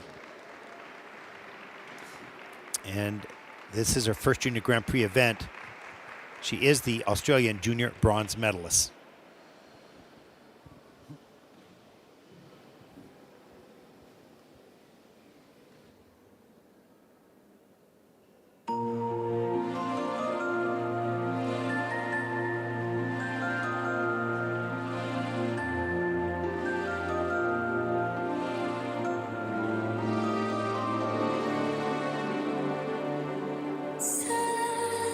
Tout forcément,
Australia's Kalyn Shimagaki, just 13 years of age. We had Australian representation in the women's event in Riga last week and again here.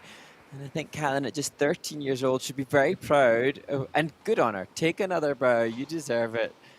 As she completes her first Junior Grand Prix and indeed her biggest international assignment ever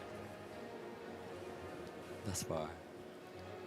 So take a look at some of the elements. Just the triple sock up, well done up into the double toe loop. Good speed coming into that double axel. A little scratch in that back outside inside edge, but gets the double axel completed. And here's some of the steps. Nice little sort of pivot midway through. Go ahead, Mark. Yeah. She had a power and an intensity. There was conviction to her movement. Now it will be maintaining that as we see that forward outside bracket, difficult choice of steps, and then this loop. See the landing position here. You can see there that will be where she can showcase in the future the flexibility she's demonstrating now. So the Bielmann position in her spin, showcasing her strength and flexibility. Over time, she can try to tap into that and access that in her positioning of other landings. As the coach checks in to see what people thought at home. Maybe, maybe the friends are listening to the live stream. No, I think she's texting you right now and giving you some updated information, info, intel. Or maybe just saying, yeah, well done to the coaches Huima, Andrew Wang, and Weina Zhang, the coaching staff for Kalyn Shimagaki.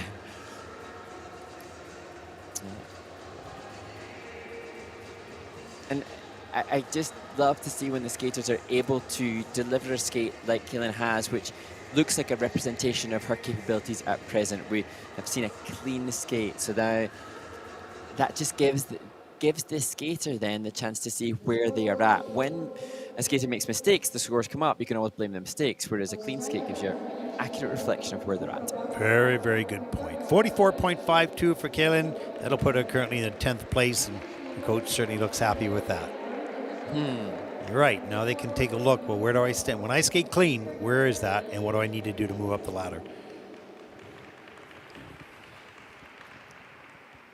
Well, here is our first skater from the United States of America, 16-year-old Sophie Von Felten. Born in Zurich, started representing the United States in 2024. A very good season, winning the Junior U.S. Nationals last season. And Sophie will dedicate her short program to the skaters and friends she had who were trudged in a flight earlier this year.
Well, Mark, watching Sophie Jolene around the rink, you would not have thought of or guessed the intensity of this performance. We saw her last year. We know she's got the triple acts and the quads and all the great technical stuff, but I didn't quite see coming this type of emotional commitment to the performance, and with every note from the first to the last. That was spectacular.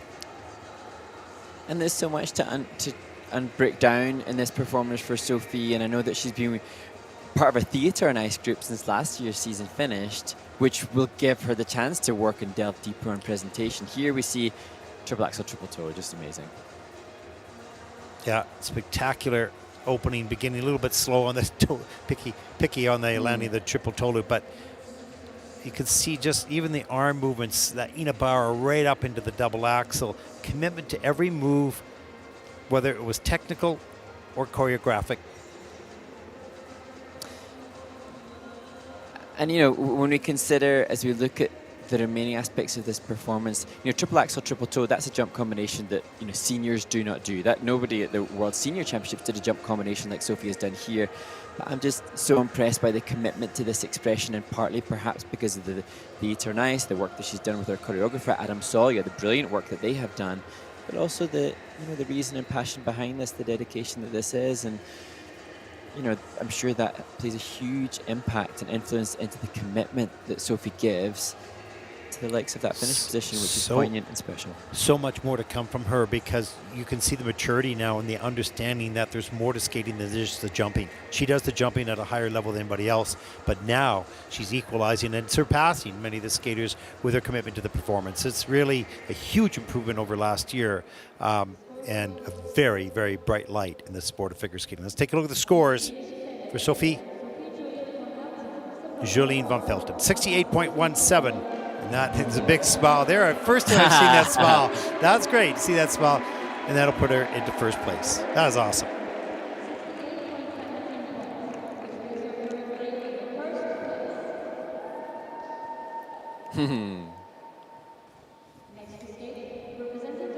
Our next skater represents Kazakhstan, Sofia Abayeva. 15 years old, new to the Junior Grand Prix circuit. She's coached by Sofia Fechenko.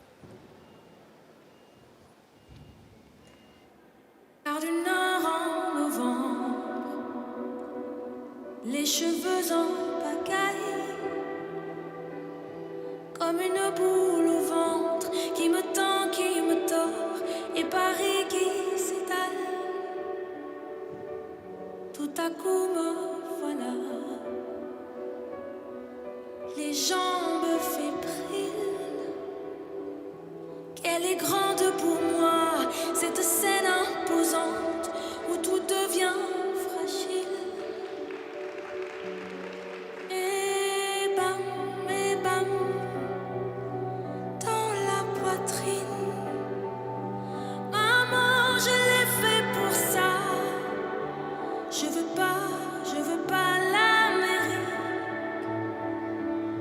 Je veux ce cœur qui bat, et bam, sur la musique.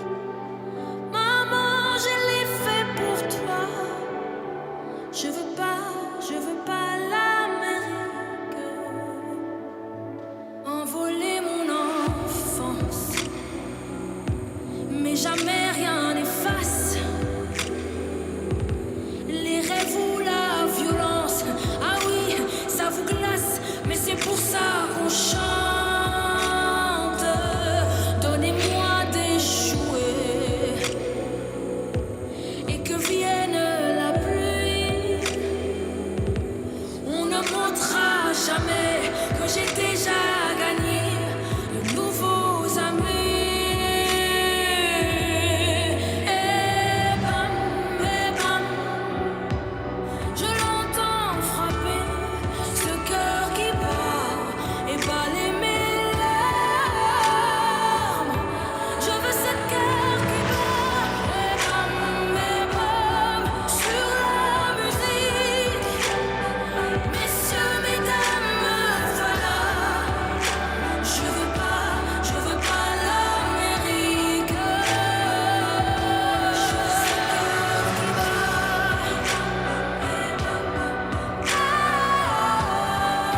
Kazakhstan, Sofia Abayeva completes her short program in what is her Junior Grand Prix debut. Like so many other competitors who are performing in Ankara today, she comes into this event having finished second at the Summer Championships of Kazakhstan, and she had a score there of 45.81. So that gives you an indication of where Sofia is at, and she'll be hoping to usurp that kind of score here.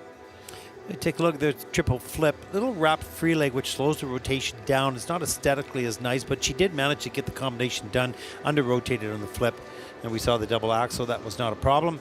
As we come down the ice here for the triple loop, that was better. Legs were a little bit tighter, faster rotation in the air.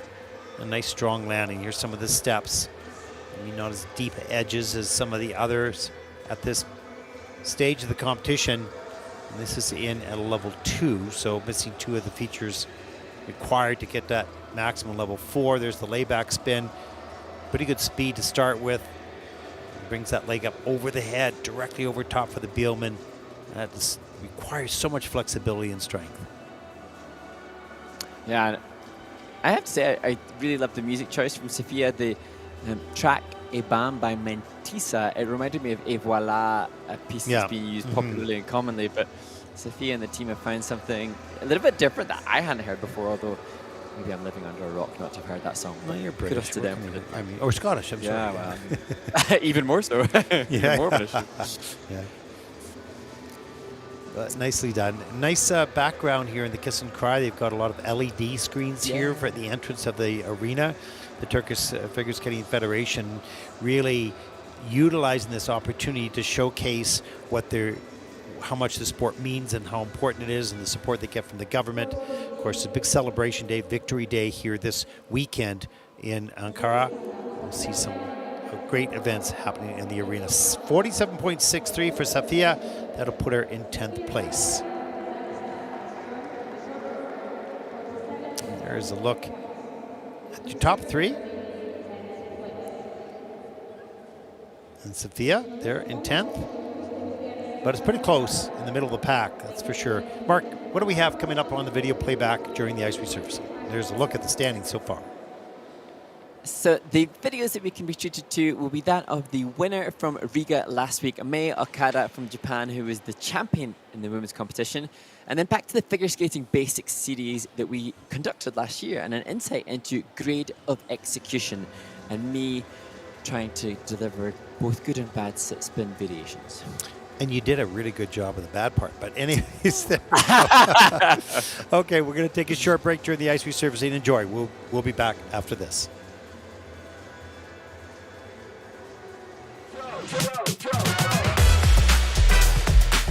So, Mai Okada, omedetou gozaimasu. Congratulations, you've won this event. Now, last year on the Junior Grand Prix, you had 2 bronze medals and narrowly missed out on making the Junior Grand Prix final. Has that been your motivation for this season? 去年両方とも3位という結果で、ファイナルまであと少しというところで、悔しかったんですけど、今年はファイナルに行くことが目標で、しかもファイナルが地元開催ということで、さらに行きたいっていう気持ちが強くなって、それで目標にして今まで頑張ってきて、その結果が今回出たのですごく嬉しいです。Now, Mai, I learned that your mother was inspired by Mao Asada, and that's one of the reasons that she encouraged you to become an ice skater. You come from one of the strongest skating nations. Is it Mao Asada who's your inspiration, or is there another Japanese skater, or indeed any other that's a big inspiration to you? 浅田真央選手は自分が目標としている選手ですし、浅田真央さんみたいに私もトリプルアクセルが飛べるようになりたいと思っていて、他にも今一番身近にいる憧れの選手は、同じクラブで練習している大場雅選手です。Well, we look forward to seeing you hopefully again on the Junior Grand Prix, and ganbatte kudasai. Thank you. Hello, everyone, and welcome to Figure Skating Basics. In this episode, we're going to discuss GOE, which stands for Grade of Execution, better understood as the quality of the elements. Now, you can get a maximum of 5 or a -5 based on the quality of your execution, of course. And this can make a huge difference in the end result of a competition for a skater. Now, student Mark is going to execute, first of all, a good sit spin. Is that right? Well, we'll try. Well, we'll check it out.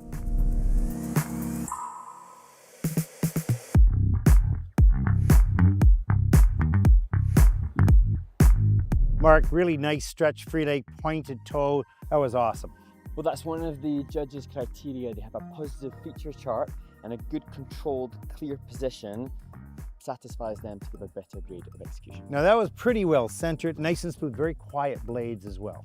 And now Mark's going to intentionally make a bad sit spin. It might not be so hard. Yeah, it may not be difficult. Let's see.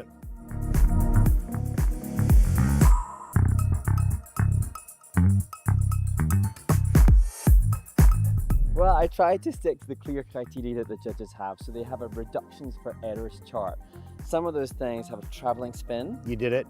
a poor position, Oh yeah. slow, Yeah. and a weak exit. Oh, totally. So if the skater achieves the maximum +5 GOE, grade of execution, that can add 50% more to the value of their element. Equally, if it's a -5, the worst possible, then that can take 50% away from the value of the element. Well, that concludes our episode on the GOE figure skating basics. Let us know what you've thought of this series, and please also let us know what more you want to see from us here at the International Skating Union.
Welcome back, everyone, to Ankara, Turkey, as we take a look at the standings so far in the junior women's short program. Sophie Von Felten had an outstanding short program. She leads the pack with Haruna Murakami from Japan in second and Yujae Kim of Korea in third place. Here's a look at the rest of the field. Mark, welcome back. Did you have your peppermint tea on the break? No, I actually was treated to a little family visit from my wife's auntie who came bearing vegetables grown in her garden. So all very civilized and lovely, but no tea. They have those great British shows. I watch them quite often on early morning back in Canada, where they've got the people are looking for cottages out in the cottage country of Scotland or Ireland or England or whatever the case may be, and they're really charming. You really get hooked into it because you look at the people growing their vegetables and they're making their bread, and this is a small little town and they're able to work remotely. Looks charming. My wife makes her freshly baked bread every morning, and we've got vegetables from our neighbours and friends and family's garden. It sounds, You're good. You are one very healthy eater. Just for those of you that are out there, I'm a meat eater and Mark is not. So he has every vegetable. I always say, that's a nice plate of bushes that you have, because you really eat all the vegetables and all the healthy things, and I admire that. I wish I could do it, but I can't. Although, that said, my nutrition halo is tainted a little bit when there's a glass of wine shared with you at the end of the commentary. So I'm not a complete virtuoso on the nutritional. Here's the good news. I'm really a lot older than you, and I've survived on what I eat so far. Okay, look, we've got this next group on the ice. Do we have some questions coming in from the viewers? Yes, thank you to those that have sent in some questions, and lovely to hear actually from Becca Blog and Susanna Porto, who are telling us where they're watching from. Oh, nice. Becca from New Zealand and Yay. Susanna from Portugal, and how wonderful there are certainly skaters competing from New Zealand, but wonderful to hear of those that are watching in perhaps lesser established skating nations. It's great to hear that there's a viewership and a fanship globally. And then we've had other questions coming in.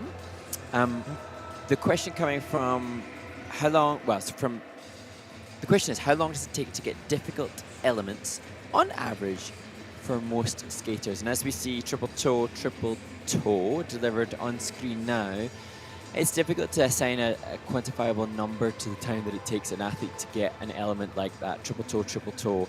I would suggest, though, that on average, you would be looking at least 5 years before a skater could get something of that caliber, at least, and that's obviously very much dependent upon the amount of hours that they can give to that. But are you talking about from the start of skating when you're a little kid, 5 years from there, or are you talking? What do you mean? I think that would be at earliest. I think of Cheon Kim, the Korean skater, who I think started at 12 years old, and she was then competing with that kind of content within a very short space of time. Or somebody like Johnny Weir, who started skating I think 11 or 12 also, and still managed within a very short space of time to amass the triple jumps. That said, that's there could be some people that could have been skating for 5 years that still be on single jumps, dependent upon natural ability, dependent upon the finances available to the lessons that they can have. So it's how long is a piece of string? It's really hard to suggest a direct correlation with time and element. Yeah, and difficult elements being perhaps triples, and some people find a triple toe loop really easy, but they find a triple salchow really hard. So it's a little bit different, but I agree with you. At least minimum 5 years and probably more, depending on skill level.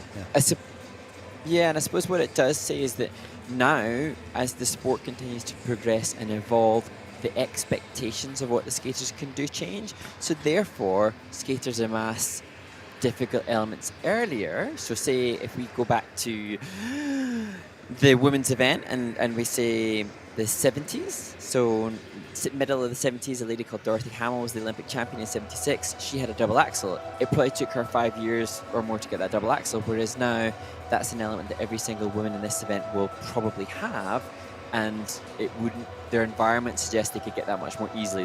The mindset is that's easy now, whereas quadruple jumps would be a harder feat. So sometimes it's just environment that shapes your acquisition of an element, depending on how hard you're led to believe it is. Hopefully that answered your question, but we probably overkilled it. But we have 1 Yep, minute left. absolutely, as ever. Yeah, Give yeah, Mark that's Reti an normal. opportunity to That's fill a normal. question. Do you have a quick one for the 1 minute? Any senior program that you're excited to see? I have to say I'm always interested in Ilya Milina because we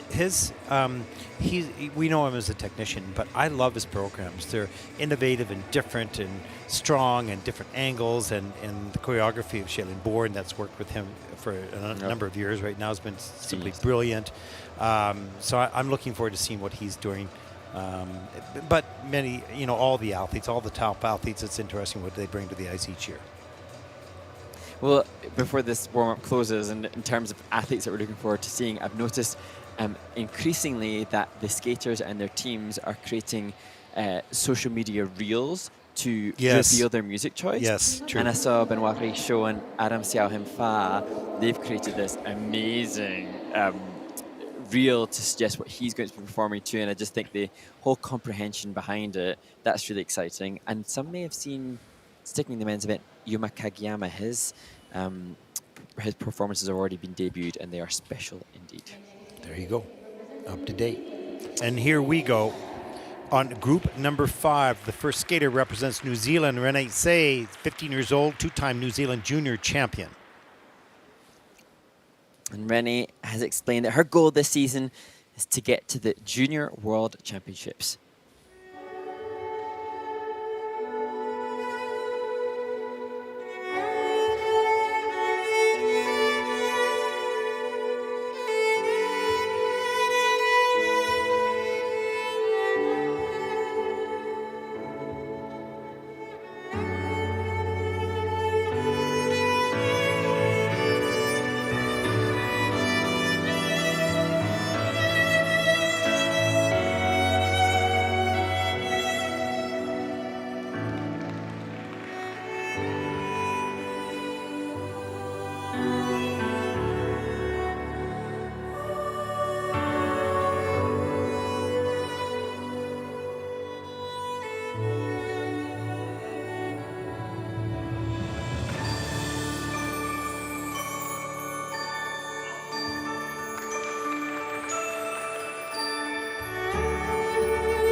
New Zealand's Renee Tsai skating to Hallelujah. Beautiful rendition by Lindsay Sterling. It's a beautiful skating for a skater that proudly represents New Zealand, but she lives and trains in Taiwan because her father works there. And she explained to me that there's only one full-size rink in Taiwan. So during the holidays, where they have to train abroad because there are not figure skating sessions, it's public sessions. And she said that on occasion, there are up to 400 people on the ice. So, again, confirmation that not all athletes have the same facilities. However, Renee Tsai doing an incredible job with the facilities that she has. This was the only big clanger. We'll see the rotation. Just one under. Under rotation, yeah. And here's the triple toe loop a little bit later. Gets up into the double toe loop. Well done. She's really a very good skater. There's the scratchy back edge on the double axel, but gets that done into a twizzle. For if she's skating or getting some of her training in a session that has so many skaters on the ice, that is not easy to do. And so that was a lovely program and well done. And as we look through the step sequence, I love the sit behind feature and then the pick up into the upright variation. She did a really unique choice of arm hold within that. And here, as we see the Bielman, you could see good range of movement too in the expression to finish the program. Well done. Yeah, it's amazing, and it's great information, Inspector Hanratty, finding all that out, because really, you start to understand where, it doesn't, we're talking about skating, but it doesn't make, it's also in life, the type of challenges people have to pursue what they want to pursue. Let's take a look at the scores for Renee. It's 46.60, seem not of approval by both coach and skater. That'll put her, for the moment, into the 11th place. But so interesting to hear the background, Mark. Love it. Great work. Thank you. You'll get another star at the end of the day on your report. Okay, our next competitor represents Korea. Minsong Kim, 14 years old, Korean national junior bronze medalist, first junior Grand Prix event this season. And the classical music continues, this time with Chopin Nocturne by Martin.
Minsong Kim from Korea, and this is where it seems doubly challenging for a skater that comes from a skating federation that is so strong. Those big mistakes that Minsong made just make it really challenging for her, especially because there is a kind of responsibility in the Korean athletes to live up to the expectation of so many others. Absolutely love this program, and I love the detail and the nuances throughout. But from the sporting part of this, there's the triple toe loop with a fall in the back, really slow with the free leg. Weight went back down to the heel, and she had to take the fall. Great spread eagle on the double axel, no problem there. Lots of momentum and flow throughout. Again, treble tracked her down right here on a popped triple loop jump into a single, so lots of points lost there. But having said that, the reality, if you look past those two mistakes, the judges won't, but we can. You look at the detail and the nuances to the music, spectacular. Interesting choice of music, completely different from others. It had a classic approach to it, but with a modern song. And so look at the details, though, in the step sequence here. The attention to the depth of edge and the turns and the arms and the head movement, really wonderful. And we have to give a shout out to Yeji Shin. She's doing such a wonderful job and gaining a really solid reputation. And actually, Yeji, the choreographer, had explained that the work that she's done for these Korean skaters has been seen now internationally and recognized. And she's been invited to work with other skaters from abroad too. And, you know, great to see that there's that recognition. And you can see even there in the change of direction. I was really conscious, Ted, that there was in Minsong Kim's program so much use of change of direction and comfort in which she did that, which is so hard. Yeah, and now it's a matter of just trying to keep their spirits up, because she knows what, I mean, her score could have been really big. But here it is only 45.54. That's 13th in the short program. This young skater is capable of around a 60, you know, given a perfect program for her, or at least the mid to high 50s. So disappointing performance for Minsong Kim, disappointing performance and score. Our next skater represents Greece, 14-year-old Sofia Lamprinou. Second Junior Grand Prix season, competing in Ostrava and Ljubljana last season. And Sophia explained her mother was a competitive swimmer, her grandfather a basketball coach, her grandmother a gymnast, and they have all helped her to understand the discipline and dedication necessary for the sport.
Well, committed to the concept of the Romeo and Juliet story at the end of the programme for Sofia Lamprinou representing Greece. And this an athlete that does train in Athens. They have a tiny ice rink with which she trains in. But she and coach Paniotis travel. They spent 2 weeks in Canada and 2 weeks in Romania just trying to secure ice in preparation for an event like this on a full-size Olympic pad. And what's gobsmacking to us as Paniotis greets her off the ice how much speed Sofia generates despite training normally in a very small location.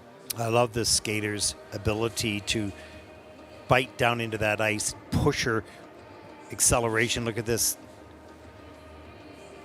entry into the double Lutz. You know, she just doesn't have enough mileage on the triple jumps yet, but she's aggressive and she's dynamic as a performer. And look at her down on her knees, powering out of the corner there. So the basic skating skills are there. Her aggressiveness is there. Her will is there. Just enough time to convert those double jumps into triples would move her up a long ways in the standings. And here we see some of the body movement within this step sequence. And you can see in Sofia, I remember when she competed on the Junior Grand Prix last year, the obvious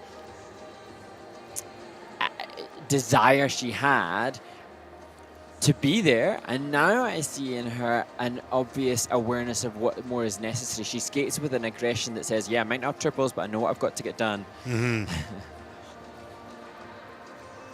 And she knows what she needs to do, what images and signs she needs to send out in the kiss and cry. That looks well rehearsed. Yeah. Let's take a look at the scores. 40.53 for Sofia. That'll put her in 20th place. Thumbs up, a little wave, little victory signs, and a heart. There's a lot going on. Great job. Really strong, powerful skater. We wish her the best moving forward as she gets those technical elements. Boy, she'll be exciting. There's our next competitor representing Thailand, 15-year-old Pimmpida Lerdpraiwan. Third Junior Grand Prix season. She's coached by Brian Orser. Tracy Wilson trains out of Toronto. She's coached here by Ulla Jaskulinen. And Pimmpida, her choreographer Joey Russell described her as always smiling. What a delightful description of this young woman.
Oh, a wonderful layback spin at the end of the short program for Pimmpida Lerdpraiwan representing Thailand.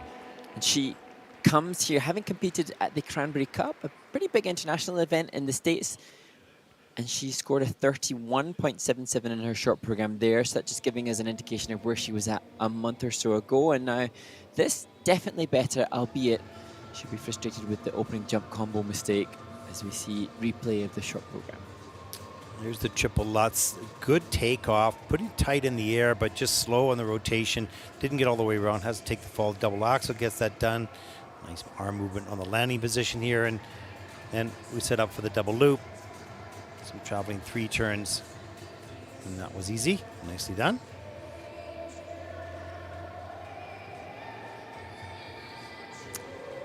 And here, looking back at the step, you can see there a great example of the change of rotation. So one of the features for the skaters is to rotate in both directions. This, another of them, oh, maybe, no, I was premature in my guess of what it was. Here's one of the combinations of turns, but this, the highlight for me, the layback spin, side to back, a feature, just the speed.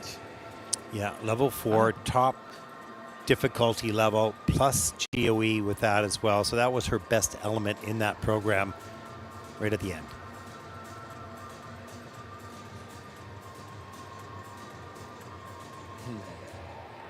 Like Jaskalainen just giving some feedback.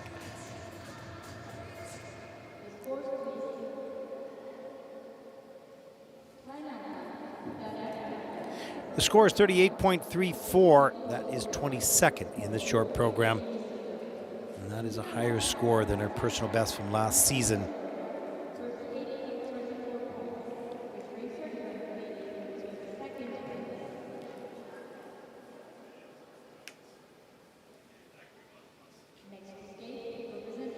There is our next competitor representing Italy, 17-year-old Chiara Minighini, second Junior Grand Prix season, 6 in Italian Senior Nationals. And this short program, very pertinent, very emotional, and very involved for Chiara as she skates to Give Me Love by Ed Sheeran.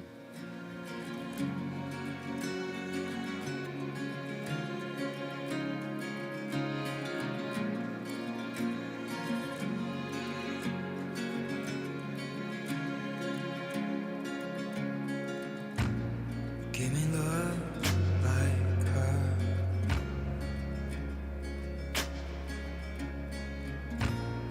Lately I've been waking up alone.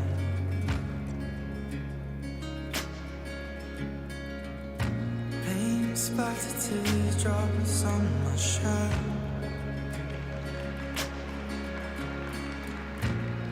Told you I'd let them go.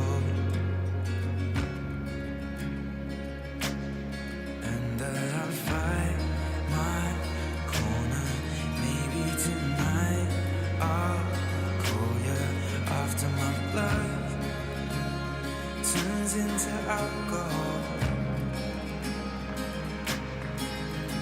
No, I just wanna hold you. Give a little time to me. We'll burn this out. We'll play hide and seek to turn this around. All I want is the taste that your lips allow. My mind, my mind. Give me love. My mind, my mind. Give me love. My mind, my mind. Give me love. My mind, my mind. Give me love. My mind, my mind.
I just love the program. It took 30 seconds for Chiara Minighini.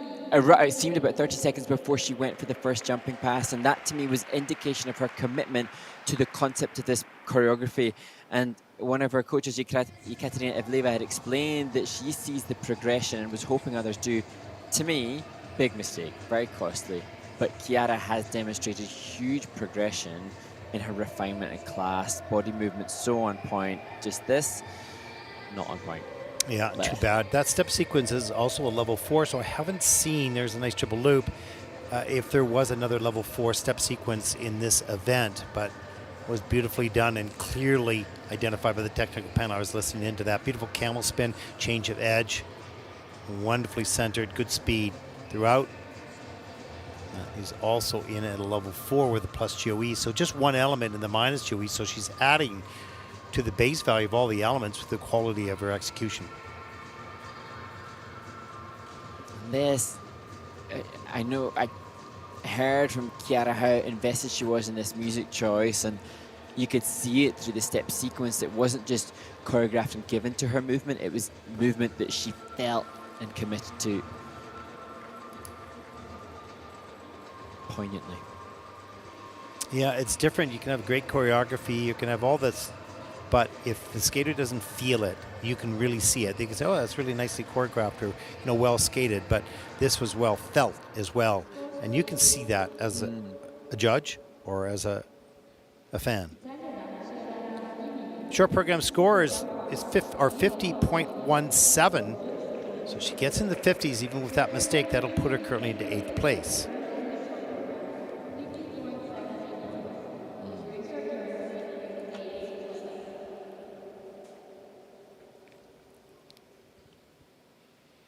Well, our next skater represents Switzerland, 16-year-old Leandra Tsimpoukakis. Pardon me, sorry. It's been a long day already. Second Junior Grand Prix season, having good results last year with a 5th and 6th place finish in 2 events. And now we saw great success last week in Riga for Swiss women with Elisabeth de Bern, but Leandra won the Swiss test skates. So can she continue this vein of success for Swiss women on the Junior Grand Prix? Great start position.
Leandra Tsimpoukakis representing Switzerland, and I kind of built it up to prior to her performance based on the success of Elisabeth de Bern, who she trains with.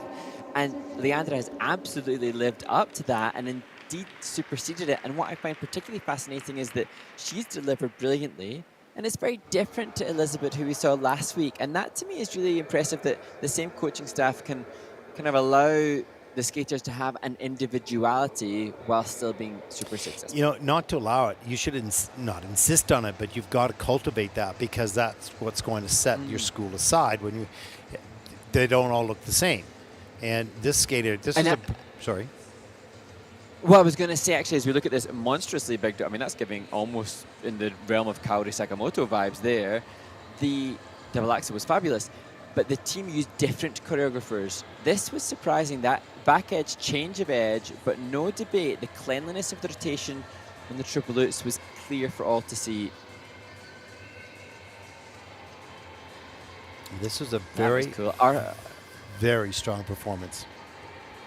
And as we see some of this work here, Artem Fedorchenko, the choreographer enlisted by the team for Leandra's programs, and he's making a name for himself as one of the new emerging choreographers, and it's a kind of unique take. Even, I know it seems like nothing, but the finish position, the start position, to me, worthy of note. Choreographers that are willing to be a little bit different, a little bit bold, and a skater like Leandra, who's willing to start on the ice like she did, you know, not just saying no to stuff that's unique. You know, the skater could so easily say, I'm not going to start on the ice and get cold before I start. Yeah. I think you'd do what you're told in that case, but you know. Well, yeah, maybe. Let's take a look at the score, 63.22. That's a nice, strong score. That'll put her right up there. That'll put her, for the moment at least, into third place. We have 6 skaters still to come, but she is clearly on the leaderboard there, top 5. But pretty close, 68, 64, 63. It'll come down to the free, as it most often does. It's very rare that you see, particularly in the junior women's event, where you see it such a huge gap that there isn't anybody challenging the leader. 68, 64, 63, 62, 61. It's all pretty close, top 5. And I suppose that brings us back to the question about the somewhat capped jumping passes. However, the leader, Sophie Von Felten, as we look at the results a little further down, she has used the triple axel in combination. It's a double axel only in the short program for women, but Sophie Jolien has decided, well, you know what, I'll take your double axel on its own and I'll give you a triple axel combination. And that is the difference. She has a 68.17 and Haruna has a 64.12, so there's the triple axel right there. Yeah. Okay. And it's exciting when we consider now we're at the start of the season, so we're getting a little indication as to who's putting themselves in contention as front runners before we see the expected favourite match. Just wait till the final few weeks for the battle for the Junior Grand Prix final, and then the Junior Grand Prix final itself is going to be absolutely outstanding, as it usually is with your top skaters, your top 6 earning the points. And Mark, any more questions that we can answer at this moment? Or I could pose.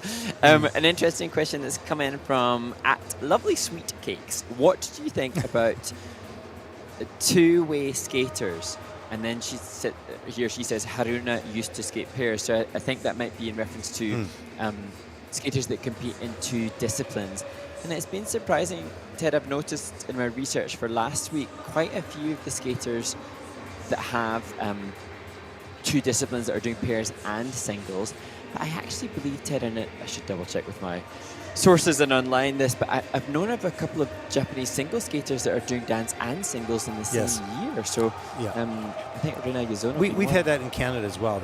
That's some. In fact, some of our top ice dancers were extremely good single skaters. So, it's very healthy up to a certain point, but when you're vying for the World Championships and the Olympic Games on a consistent basis and your travel schedules, it's too much, really. You see them give away on one of the disciplines, generally speaking. Well, it's like Christy Yamaguchi, the 1992 Olympic gold medalist. Was just listening to her career again and reminded that she was a junior world champion in pairs and was managing. It's hard to see skaters transcend the junior ranks still within 2 disciplines. I wonder now, gosh, that's an interesting case study, Ted. Any skaters that have competed at senior worlds in 2 disciplines in the new era? Like, I know that it used to happen when you'd have maybe like Cecilia College from Great Britain in the 1930s competing in 2, or skaters in that generation. But I wonder when the last time a skater competed in 2 disciplines of this current generation of skater who have to do triples and such physical demanding feats. Yeah, I think it's very rare to have, Christy Yamaguchi, I think, I don't know, we have to take a look at that and find out, but. To check in with the skating scores. So wonderful at giving us the stats of our sport. And that's one of the things I think I love, and it'd be interesting to hear even from those that are listening as to how much they too enjoy the statistics of the sport, and now the statistics that the competitions allow you. I wonder how many of the skaters really look forward to getting their PDF and their feedback from the technical panel. Some skaters really resonate with the feedback that they get, and then there are some athletes who just go with the feel and what brings them joy in the moment. Yeah, exactly. I just thought Paul Poirier, of course, the Canadian ice dancer, world medalist and whatnot, he was a fantastic single skater. He could do triplettes and absolutely no problem. He was doing both disciplines up to a certain point. So, yeah, so really, I think it's more common that people have the skills for both disciplines but don't really participate in both. And then if you're doing both along the way, it's up to a certain point. When you get to that World Olympic level, you really have to choose. You don't have enough time to do both. And also, you compromise, probably both disciplines by being too tired, right? So, yeah. There's Yulia Turkia and Matthias Verslus, Finnish ice dance champions. They did singles at Worlds, but then obviously it's not in the same year. That would be somewhat superhuman. I remember Charlie White, the Olympic champion in ice dance. I read that he did singles dance and was still doing hockey simultaneously at like junior level. And that's, I don't know how you fit in life with all that. Yeah, you're a hockey dad now. You're picking that up. Well, I suppose the thing is that it depends what it's like in North America, but the figure skaters, I think in Europe, tend to get the early slots and the hockey skaters get the late slots. So if that was what Charlie White had to do, then obviously didn't make much time for sleep to be able to do both ends of the day in the round. That's generally hockey rules in North America. They get the prime time slots after school and in the early evenings and whatnot. So you're limited to, not limited, but your early morning, your daytime. You have lots of skating during the daytime, and then up to 5, 6, 7 o'clock at night, and then hockey takes over. Yeah, hockey takes over in Canada. But figure skating needs to take over the rest of the world. We need to try and make sure skating is it's cool. It's the preeminent sport. So I was telling you the story about the skating federation here in Turkey, and the passion that they have is that, when you get a new nation invested in the sport, there are no sort of there's no traditions and history there. It's that they fall in love with it and they help to develop it, and that's what we're seeing here in Turkey. The camera guys hear your chat, Ted. I don't know whether they do or not, but it was good. The camera there. Got a little lucky. Here we go. There's Coach Mia Hamada at the boards with her student, Mayuko Oka, 15 years old, brand new to the Junior Grand Prix. So for us, somewhat unknown. She's choreographed by Caitlin Weaver and Kana Muramoto. And Kana said that this short program is inspired by a peacock, and the peacock spreads its feathers as if to say, "Look at my beauty." The same way she hopes Mayuko will be stepping into the world of international skating.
15-year-old Japanese skater Mayuko Oka smiles at the end of her performance, and I am smiling. I am just loving the choreography, even the change foot combination spin to conclude the performance, the use of the arm to vary the position, unique and individual and original. And we often reference the depth of talent within Japanese women's skating, but what's so lovely is that they're not all the same. This was just a wonderful piece of choreography. For me, this was the best performance of the night. Let's take a look at some of the elements. There's the triple Lutz, just beautiful. Straight back, up over the pick. Wow, that was lovely. A little forward on the landing to the toe loop, but that's being super picky. Here's the double axel. Nice riding edge there. And into a little falling leaf, and here's the triple loop. The 3 technical jumps, well executed, but it's the quality of every other nuance and choreographic strategy, not only in the movement, but in the detail of just one isolated wrist movement, for instance. Beautifully choreographed, beautifully delivered. Should see a good score here. Yeah, I just love to see originality of movement. And even there, the little hop there, this, punctuating the music and that positioning at the end, the peacock. Well done, Kana, choreographer. Brilliant. And I suppose, you know, it's still, we will see later in the season more speed from Mao Shimada, her training mate. We will see more cleanliness and positioning and articulation of the whole body. But this was original, and I will remember it. Well, she'll need over a 68. She has 68.03, so that's second, and that's a great score. They're thrilled with the score, just slightly behind Sophie Von Felten, the United States. There is the leaderboard, top 5 skaters, all excellent.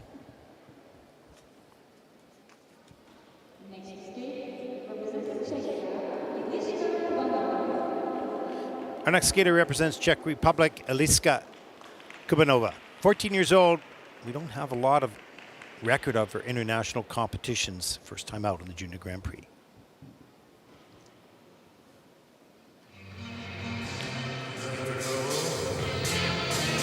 You came to the right place. Looking for trouble? Just look right in my face. I was born standing up and talking back. My daddy was a green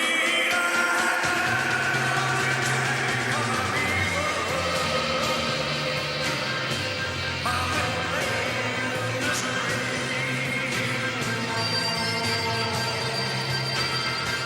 well, I'm evil. So don't you mess around with me. Oh, my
Aliska Kabanova, celebrating the last few days of being a 14-year-old. She will turn 15 on Sunday, and she comes into this event having placed third in the Czech test skate on August the 8th.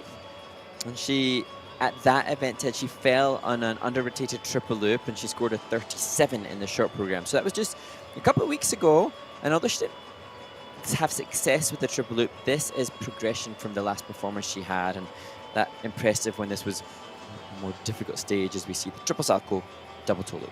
And isn't that so nice now? The system allows you to have your victories internally yourself. There's a over rotation of the triple loop, or under rotation with the foot, but over rotation with the upper body, and then the double axel a little bit later here in the program. And that was very nicely done. But to have the personal best scores and know that you're making progress with your journey is really important. Then you can look a little bit later, what does that mean in the pack? When I'm skating clean, where am I? Right, as we talked about a little bit earlier. So you can have your personal victories and yet be right in the middle. Yeah.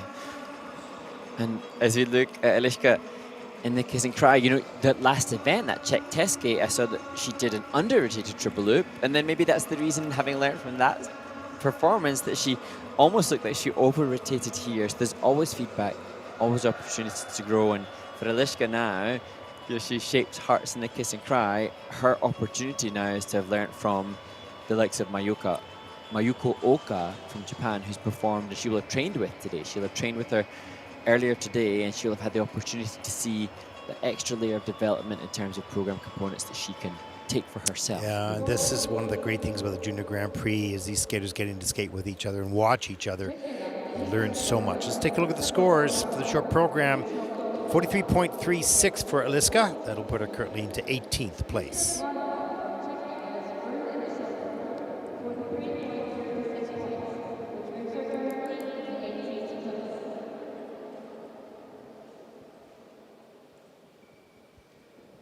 Our next skater represents Latvia, 14-year-old Natasa Jermolicka. Second Junior Grand Prix season, placing 28th in Riga in 2024.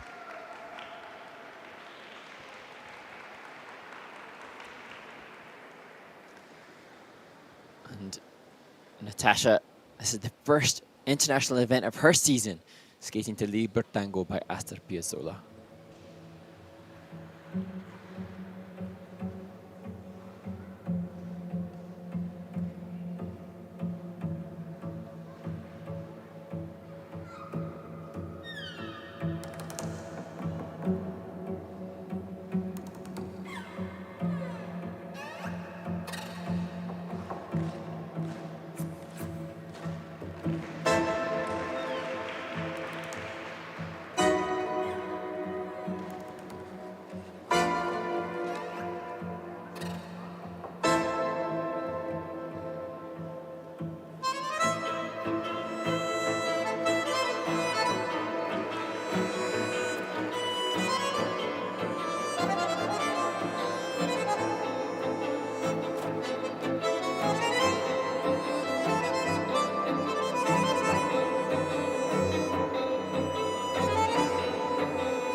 Latvia's Natasa Jermolicka, she will have had to see all of the event taking place in Riga where she trains, and then had to wait till this event before she could perform herself in her second season on the Junior Grand Prix. She did a great job with the opening triple toe, loads of speed and ice coverage. Here it is. Coming up. Up.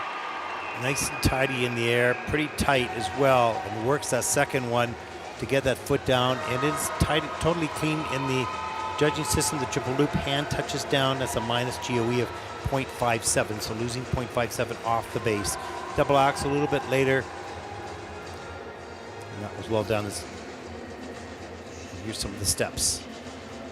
Nice twizzle. And you could see, yeah, all the choreographers were Adam Solya, brilliant choreographer, are just trying to detail and give the judges what the judges require to give higher component scores in the composition and the presentation. She has a personal best, I can't believe this, at 32.12. Not sure when she had that. Let me just look here. This was in Riga Cup last year. So her personal best, this is quite weird. Personal best scores 1 year ago, essentially, at the Riga Cup, 32.12. And this program is going to smash that score.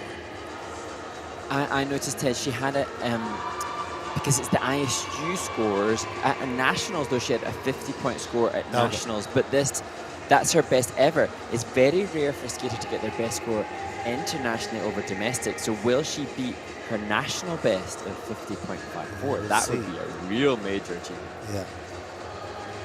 Certainly she's going to smash that Riga Cup score from last year.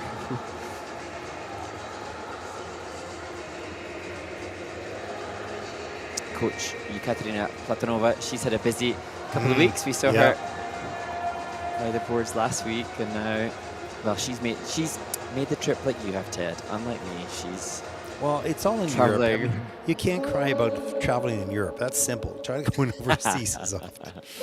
Let's take a look at the short program score, and it's a 51.12. So that's a huge score for Natasa. 10th in the short program. Look, coach and skater are just thrilled with that. Good performance. Nice score.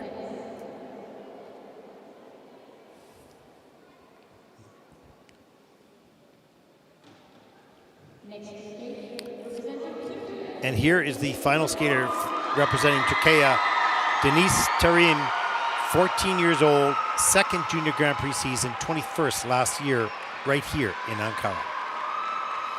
And she explains to us that every event is an opportunity to glide a little further, jump a little higher, and discover something new about herself. What a nice statement.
Deniz Tarim, representing Turkey, completes her short program, and will this be enough to put her up against the score that she had 12 months ago, 46.86?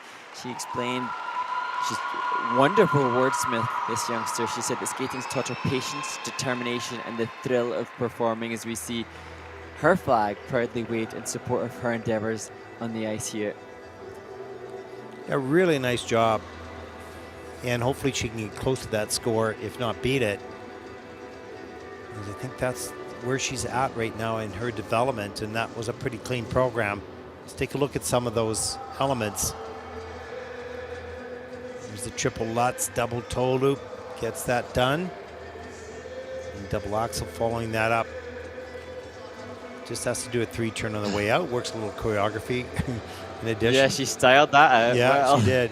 Nice double loop. Of course, missing, the triple loop, that may make a big difference. This will be somewhere in the mid 40s. Nice little. Good hop. change of direction. Yeah, Good that was job. wonderful.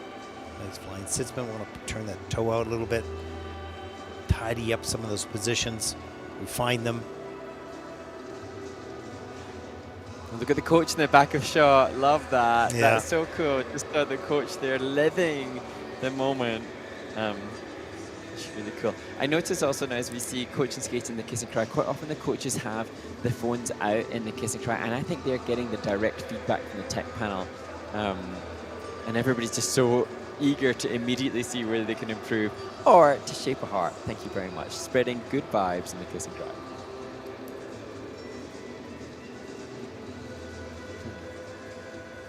As I mentioned a little earlier, the energy, enthusiasm for the sport of figure skating here in Turkey is just infectious. And they have this young, youthful passion, no matter how old any individual is, or a skater or an adult. They're loving the sport and they love the growth. Let's take a look at the scores. 45.81 for Deniz. And that'll put her currently in the 17th place.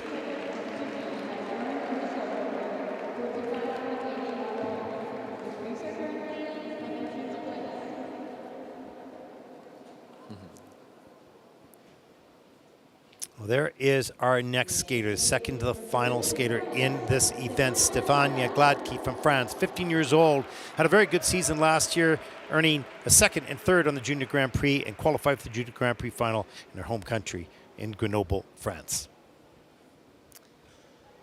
And again, we are treated to the music of Chopin, Piano Concerto number 1 for Stefania Gladki.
Ted, my heart breaks for Stefania Gladki on the closing seconds of that performance. The fall on the what would have been a change foot combo spin.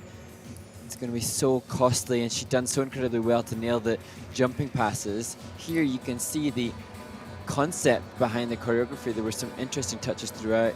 It all looked a little tight. More maturity in her choreography, I would say. Wonderful necklines, use of the head and the arms, so there's some growth in that area. But she's grown as well. But she's worked her way through the program, skated really well up into this last entrance of the spin, which was such a surprise. She gets a 0 for that because you can't restart the spin. She lost it on the takeoff, on the entry edge. Once you take that fall, you can't redo it. But certainly some more sophistication. Oh, I'm sorry. My mistake. I started that too late because I didn't know it was coming. So. And, you know, that element for Stefania will be, you know, something that she doesn't have to stress about ordinarily or doesn't have to worry about ordinarily. It'll be a level 4 with plus grade of execution repeatedly and regularly. But on this occasion, these are the, I suppose, for Stefania Gladki with as bright a future as we assume she has, at least it's not the World Championships. Well, at least it's not the Olympic and Games. it's interesting, you know, she has PC scores in the mid 6s, which is pretty strong. And her score isn't going to be so far away from the podium that's not impossible for her to get in the free program. But that's a big miss. Let's see, was there anything else? There was no under rotations. No, everything else was clean. I feel like, I could be wrong, but I think with Stefania over the past 2 seasons when we've seen her in the Junior Grand Prix, she's had to make a jump in the standings with the free skate anyway. So yeah, I have every faith and confidence that she'll be able to do that with the free skate yet to come. Well, 58.12, that'll put Stefania currently into 7th place. So she's not so far off. She's about 6 points, pardon me, off the podium. Not impossible.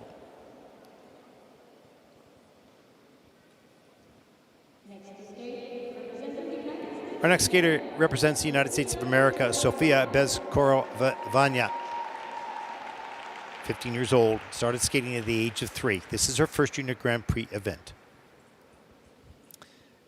And Sofia will skate this in memory of her former coach and of her late best friend, Everly Livingston.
Ted, each and every one of the 35 women that have competed in this women's short program have challenges and hardships to get through, but perhaps few more so than this young woman, because it was her coach who she described as like a second mother to her, Anna Volganskaya, who passed away on that flight, and her best friend Everly Livingston, and she dedicates this in memory of them, and the maturity and strength of character that she has had to dig deep into to perform under that sadness is just mind-blowing, and I have nothing but the greatest of respect for her.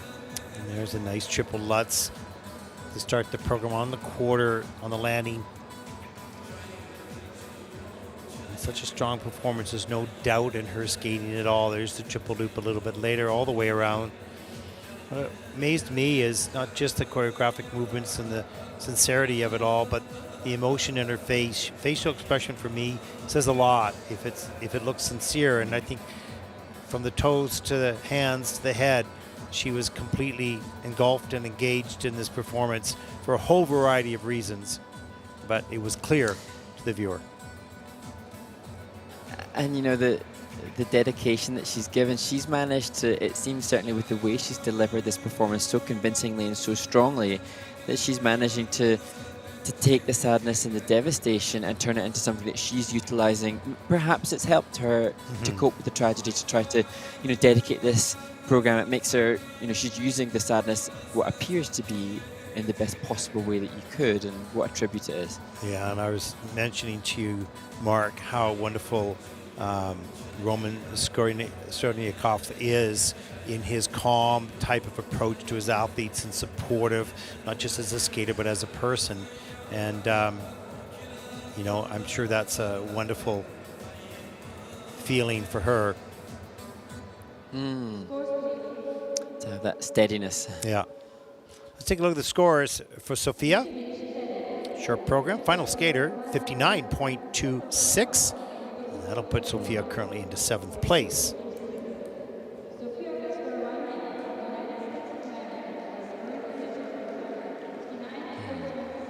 Well, what a lovely performance. Huge congratulations. Yeah.